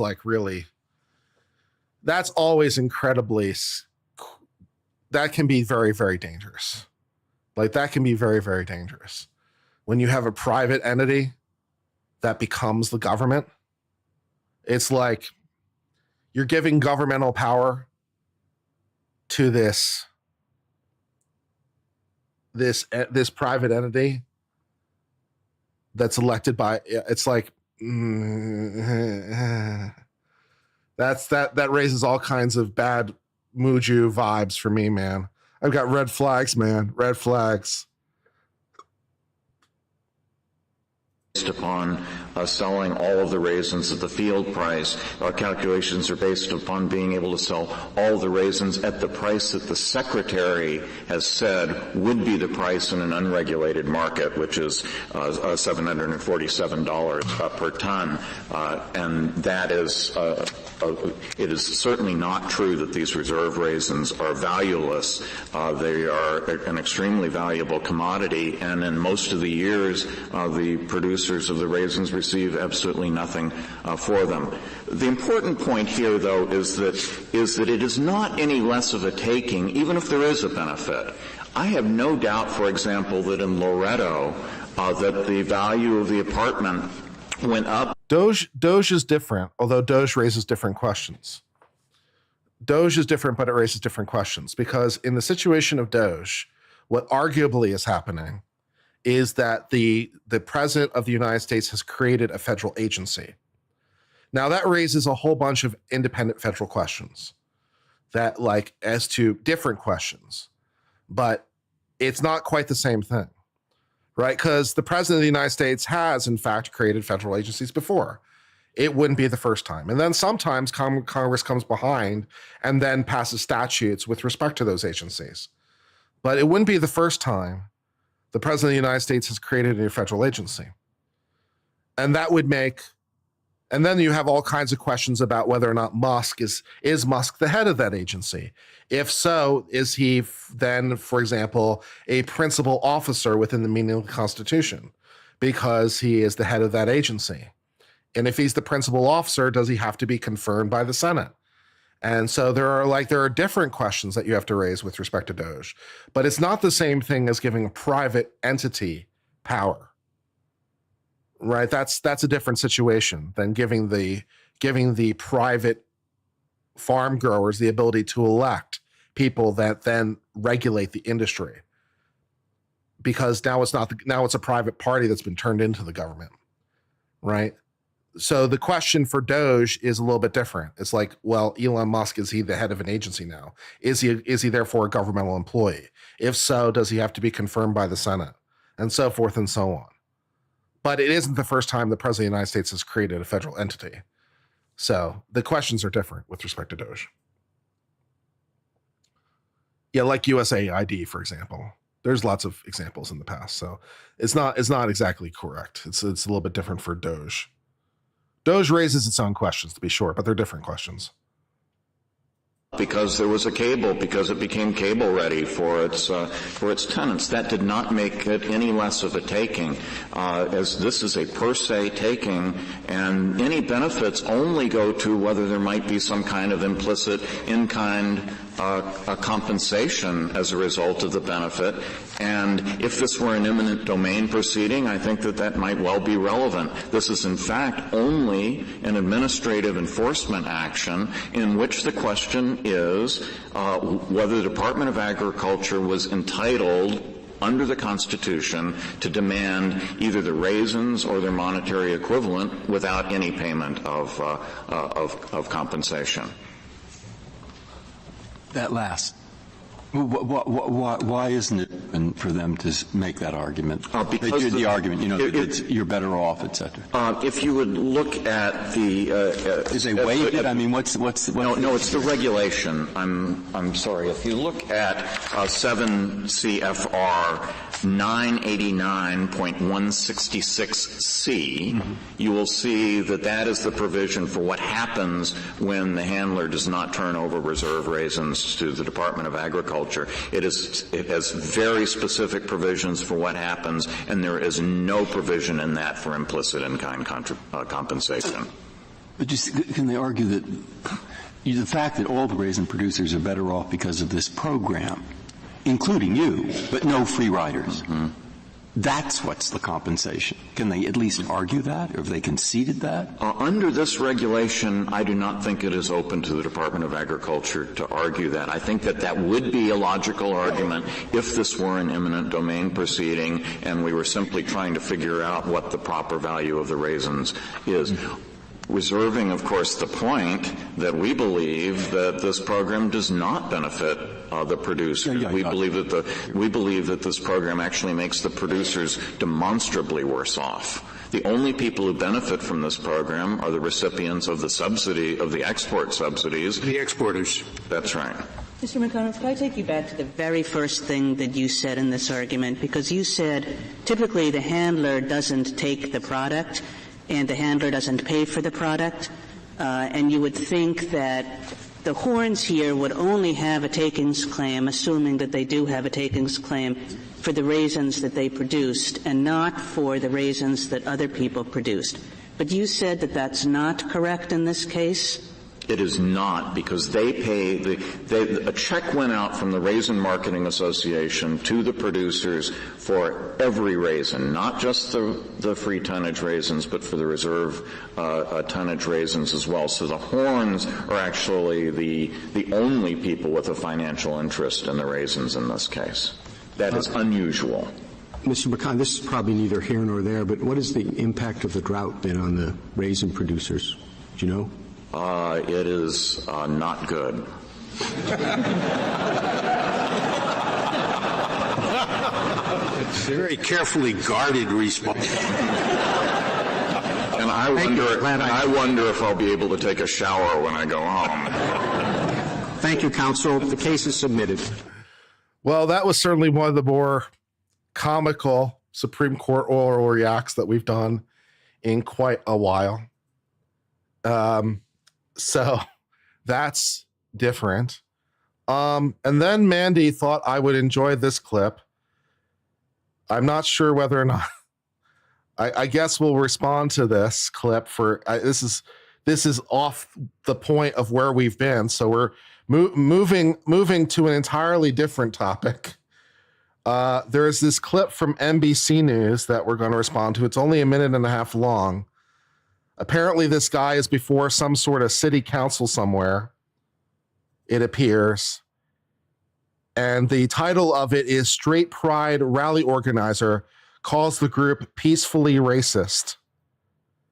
Now, before we watch this clip, I will just note for the record that, of course, the First Amendment protects racist and hateful speech.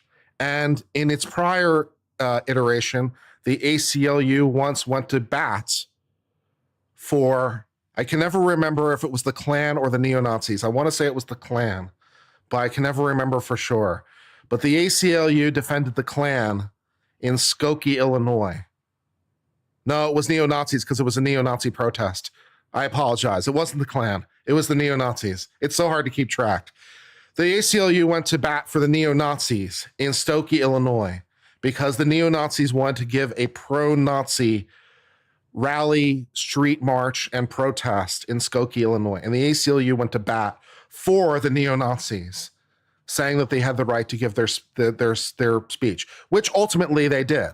They ultimately did give their speech, and incidentally, they made themselves look worse than, anyone possibly could. So, they wound up doing exactly what they wanted to do, and they looked incredibly ridiculous. So, under First Amendment principles, this guy should be allowed, even assuming that he's racist. I'm not saying that he is. Apparently he says he is, but we'll get to that in a second.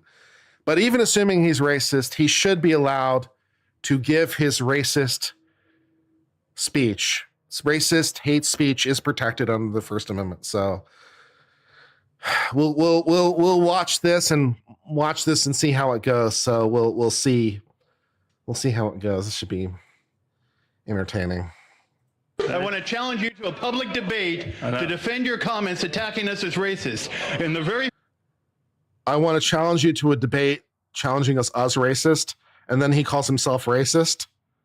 So he cell phones. Nice. Also, I'm not sure how straight pride is racist.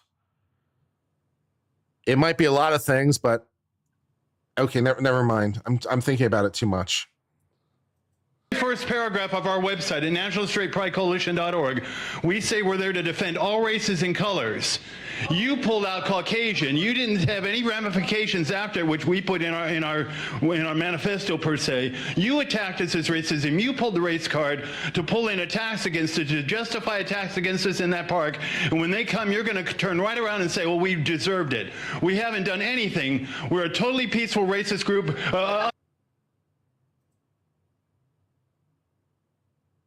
Oops.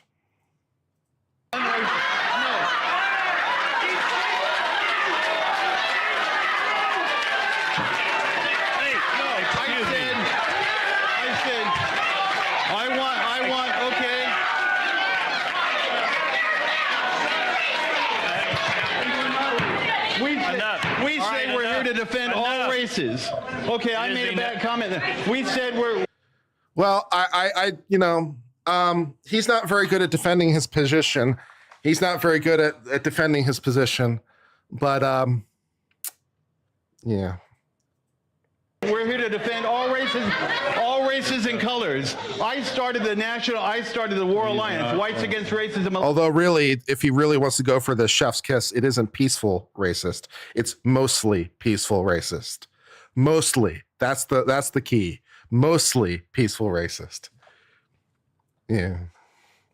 Alliance is on Facebook to stop hatred. And if you want to find a hatred group against blacks who've killed 20 million Americans, look at Planned Parenthood. That's where we're against. Okay, well, he cell phoned himself pretty hard. But as to his ability to rally in the park, we'll just move aside all this and just go to the underlying First Amendment analysis, okay? We'll just skip past all that and just go to the underlying First Amendment analysis because we can learn something of legal value. Okay, so in the United States, we have different categories of places. There are the traditionally public forum, there's the quasi-public forum, there are private forums, and so forth and so on. Parks are traditionally public forum. Parks are traditionally public forum.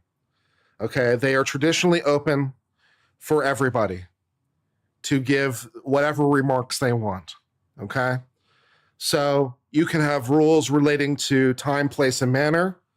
You can, for example, restrict the use of sound amplification devices as long as you do it on even terms, right? So everyone can use sound amplification. No one can use sound amplification. It has to be done within certain time frames. You can do it as to like how much notice you have to give.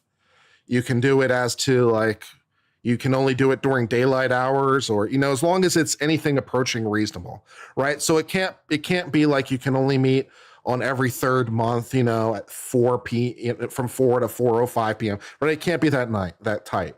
But as long as it's anything approaching reasonable, it's fine. Okay. And then in terms of content, any content, right? Because the government can't pick favorites on content. So you're allowed, assuming he's racist, he's allowed to be racist. Assuming he's sexist, he's allowed to be sexist. Right? There's no such concept as hate speech.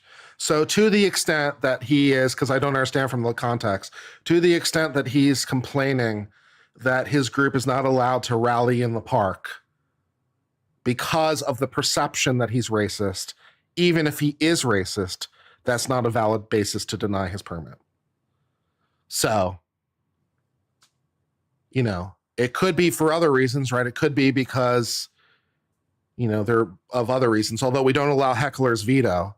So it can't be because other people are violent towards them, because we don't allow a heckler's veto. If his group is unruly, if his group is violent, if his group is whatever, then, you know, fair enough. If it's because of violence coming towards them, if it's because his group is being attacked physically or otherwise, no, then the police are just obligated to give more security. Security's on you, right? And you can't charge a disproportionate fee because of security. We've been down that road before too. So you can charge a moderate fee. You know, you can charge a moderate fee for the processing of the paperwork. You can charge a moderate fee for like standard security. But if more security than that's required, it's on the government to provide it, because we don't allow heckler's veto.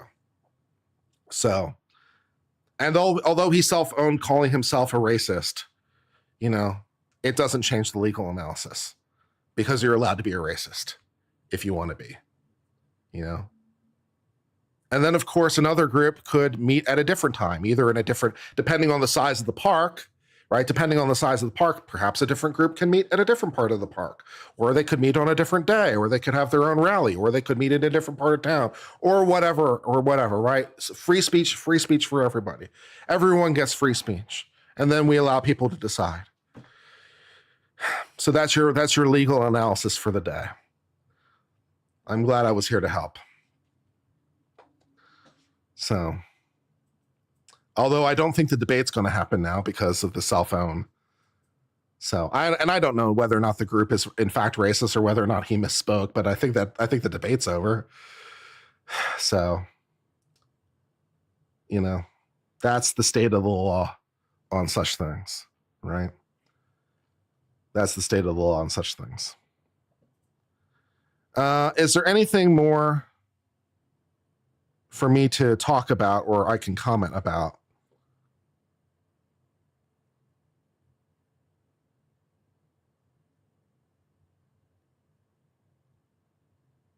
He said the quiet part out loud. He might have indeed said the quiet part out loud.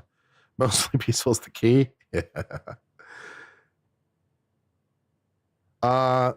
Rusty for $5 says, Tim Pool argues the government will always side with the mob because it's easier to arrest a man or a small group than a large counter protest. Well, that might be true in practice, but like, it's difficult sometimes. And, you know, there have been situations, and, you know, but, you know,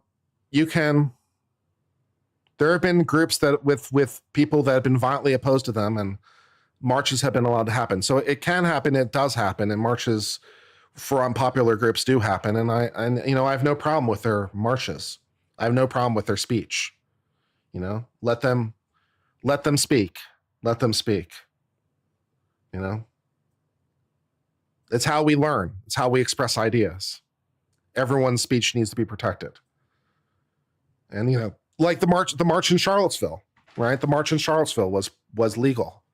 And then because they had obtained a permit, as memory serves. It's been a long time, but as memory serves, they obtained a permit for that protest. And the protest itself was lawful, even with their tiki torches, right? It's like, it was a lawful protest. Then some unlawful stuff happened. You know, someone ran over someone with a car, and there were some other unlawful things that happened, but the protest itself was lawful, right? And, you know, maybe they made themselves look ridiculous, but, you know, that's on them. You know, if you get your freedom of speech and make yourself look ridiculous, that's on you. So, yeah.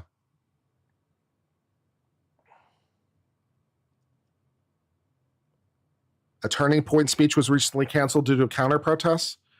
It depends on where, and it depends on a lot of factors. Like, there's a lot of things, but like typically no, because we've seen that situation. It was either Turning Point or was Ben Shapiro or someone like that when they spoke at UCLA or University of California or one of the Southern California schools. They wound up having to spend quite a lot of money. The university had to spend quite a lot of money for Ben Shapiro or Turning Point or whoever it was to speak. But the thing went forward because, you know, they didn't break the rules. And there was a lot of, and the university wound up spending quite a lot of money on security because they had to. So, you know, I've also seen in the past where, for example, they'll like want to do a different venue because, I mean, there's legal things to do and non-legal things to do, right? So, you know, if there was a Turning Point thing and the university said, you know, you can't give the speech at this time, it would depend on a lot of details. Like, it would depend on a whole host of things. That's where the legal analysis gets busy, right? It's like you need to know a lot more things. Yeah, Berkeley, Ben Shapiro, yeah. So, yeah, it's like, yeah, this kind of thing has happened before. But exactly so. Did I cover the dissent? Yeah, we went through the entire thing. We already did the opinion. We did the opinion and then we did the oral argument. We did it the other way around. Because I was only going to cover the opinion. And then some people were like, why not do the oral argument? I'm like, okay. Yeah, so we already did the legal analysis of the opinion. It left a lot to be desired, in my opinion. I tend to stick with the majority. But, you know, there was that 8-1, and we've talked about it before, where I agreed with Sotomayor. Sotomayor was the sole vote in dissent. So, it, you know, this was an 8-1 with Sotomayor and the sole vote in dissent. And I'm like, no, you're off your rocker. But there was an 8-1 where Sotomayor was the sole vote in dissent, and I agreed with Sotomayor, which makes me continue to question my own legal reasoning. It's like, you know, because Sotomayor is like not necessarily my favorite justice, and so it makes me continue to question. It's like, wait a second, are you sure? Are you sure you agree with Sotomayor in an 8-1 where she's the sole dissent? Are you sure you agree with her? And I'm like, I think I do, right? It was Kansas v. Glover. We've talked about it before. And I can talk about it again, but it's the case where I agreed with Sotomayor in dissent. Kansas v. Glover was a case on a stipulated fact pattern. So the facts were agreed to. So there's no dispute of facts, which makes things nice and clean, right? All right, so here's the facts of Kansas v. Glover. The police spot a car traveling down the road. They run the license plate number. Now, I don't remember whether or not the license plate was automatically run because they had a license plate reader or whether or not the cop typed it in. It doesn't really matter either way. I'm just saying I don't remember. So, like, did the cop choose to run the plate or was the plate run automatically? Don't remember. Doesn't matter, okay? This car is driving down the road. The car is driving down the road. The cop spots the car. The license plate is run. And it comes back that the car is owned by a Mr. Glover. Mr. Glover has a revoked driver's license. His driver's license has been revoked. Okay? And based on this and nothing more, the cop decides to pull over the car. Okay? Based on this and nothing more, the cop decides to pull over the car. It turns out that, in fact, it is Mr. Glover that's driving the car. Mr. Glover is then arrested and cited and charged and blah, blah, blah, blah, blah, blah, blah. The question presented was this a legal stop? In so many words, is this a legal stop? Did the cop have the right to pull over the car? It boils down to reasonably articulable suspicion. Reasonably articulable suspicion is the standard for a standard roadside stop. Reasonably articulable suspicion. I have reasonably articulable suspicion that there is a crime in progress or about to be a crime in progress. And I can articulate the basis for that. Is there a reasonably articulable suspicion? Based on this fact pattern, I say no. I say no, there is not reasonably articulable suspicion. 8 members of the Supreme Court say I'm wrong. And there is reasonably articulable suspicion. But I say no, there's not. There's not. They didn't know anything else, right? It's like, could the police have gotten RAS? Could they have done it? Yeah, it's like, well, the police could have probably pulled over the car for any number of valid reasons. Like if they had followed the car for 5 minutes, no problem, they would have found something, anything, right? It's not hard to find a valid reason to pull over the car. So they could have cited him for anything and pulled over the car, but they didn't, right? Or they could have even like looked and saw who's in the car, right? If they looked and saw in the car and be like, what does Mr. Glover look like? Well, Mr. Glover's a black man. He's about this old and blah, blah, blah. And if they had saw a black man behind the wheel of about that age, then like, okay, that's reasonably articulable suspicion. But they didn't know anything about the driver. They had no idea who was driving the car. They didn't know if it was a man. They didn't know if it was a woman. They didn't know if it was white. They didn't know if it's black. They didn't know anything. So for me, it's not RAS. For me, it's not reasonably articulable suspicion. And the majority disagrees with me. And Sotomayor agrees with me. So, what can you do? Yeah, so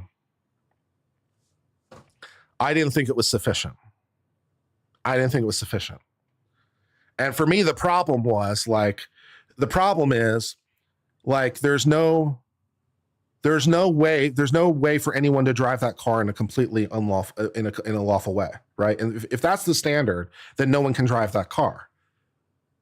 But that's not the right answer. It's not that no one can drive the car. Only Mr. Glover can't drive the car. Mr. Glover's the one with the revoked license. So you don't know if someone else in his family is driving the car. You don't know if a friend is driving the car. You don't know if he's rented it out. You don't know anything.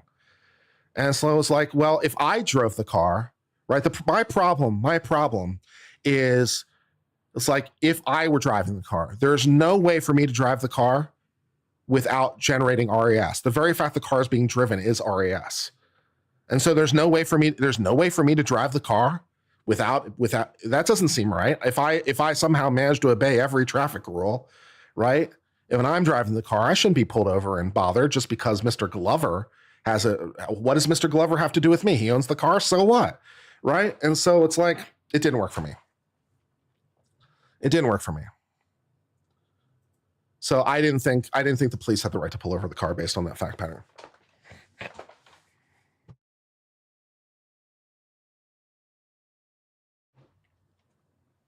So that was one time when I agreed with Sotomayor in a sole dissent.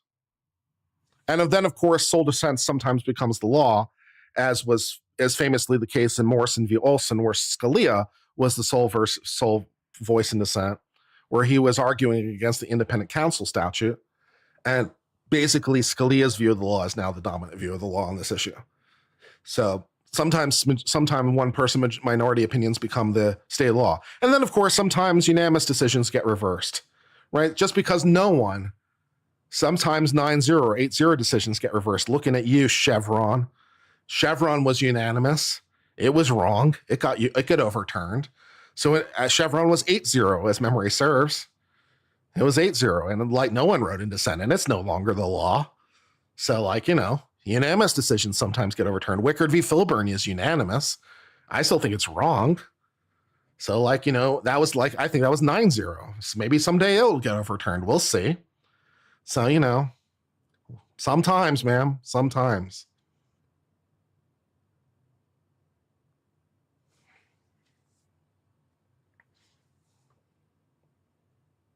In the state of Ohio, the police suspend the license plate on the car. Well, assuming that that's a valid thing to do, that you can suspend the plate, then, fair enough. Assuming that you can suspend the plates as opposed to the license of the person driving, assuming that's a valid thing to do, then, fair enough. If the plate is no longer valid, the plate is no longer valid, then that's perfectly reasonable. If they had pulled him over because his plate was invalid, then, I would have had a much different reaction. So if the state of Ohio suspends the plate, then, okay, fair enough. That's a different fact pattern.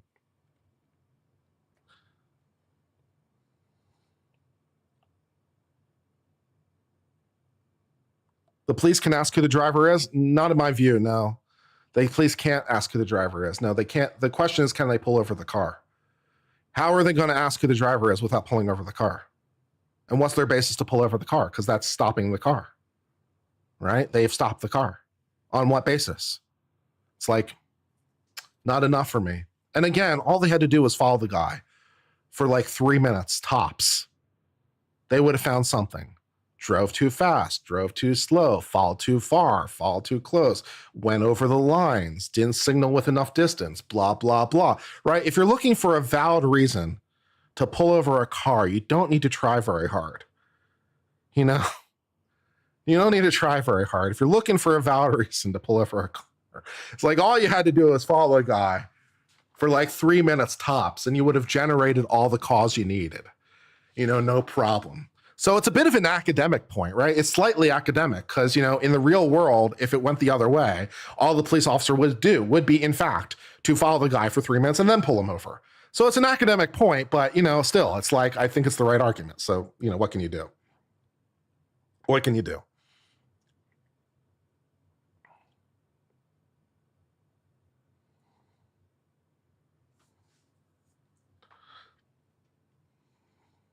Yeah, turn signal so easy. You didn't signal with enough distance. You drove too aggressively. You whatever, right? You had something hanging from your rear view mirror. That's a classic one in a lot of places, right? You had something hanging from your rear view mirror, even if it's an air freshener. Oh, your view's obstructed. That's a classic. That's how they got Tim's. That's how they pulled over Tim's, and Tim's v. Ohio was an air freshener hanging off the mirror. And then they seized his car for other reasons, and then they wouldn't give him any of the money from the proceeds of the car.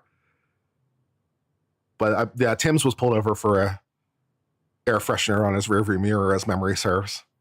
You can pull over cars for so many reasons. Yeah. So many reasons. What else can we talk about today? Illegal neon lighting? Yeah. That's, improper lighting. In Austin in particular, they have these cars that have these very long hubcaps. I don't even know what that look is supposed to be, but the hubcaps themselves go out for like 2 feet, and they're spiky. They're basically like Roman spiky wheel bulliard things, and like people drive with these things. I think the city of Austin and possibly Texas made those illegal, which I'm like, yeah, that's kind of unsafe, man, to have these like 2-foot things sitting off your hubcaps. I'm not exactly sure how that's happening. What does it have to do with Fat Electrician? Fat Electrician was talking about this case that we've been reviewing. Fat Electrician mentioned this exact case that we were talking about in his video. I've posted the link to the video below that he mentioned it in.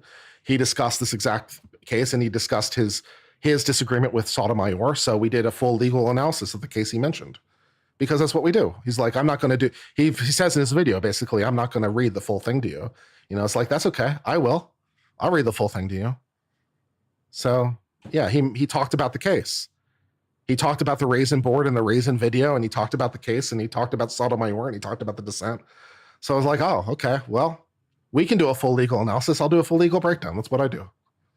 So that's how it relates to Fat Electrician. Yeah.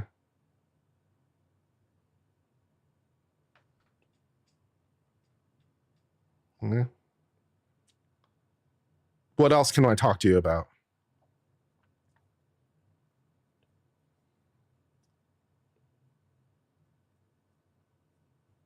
Yeah, I guess the stream's probably at an end. We'll probably hit the end of the stream.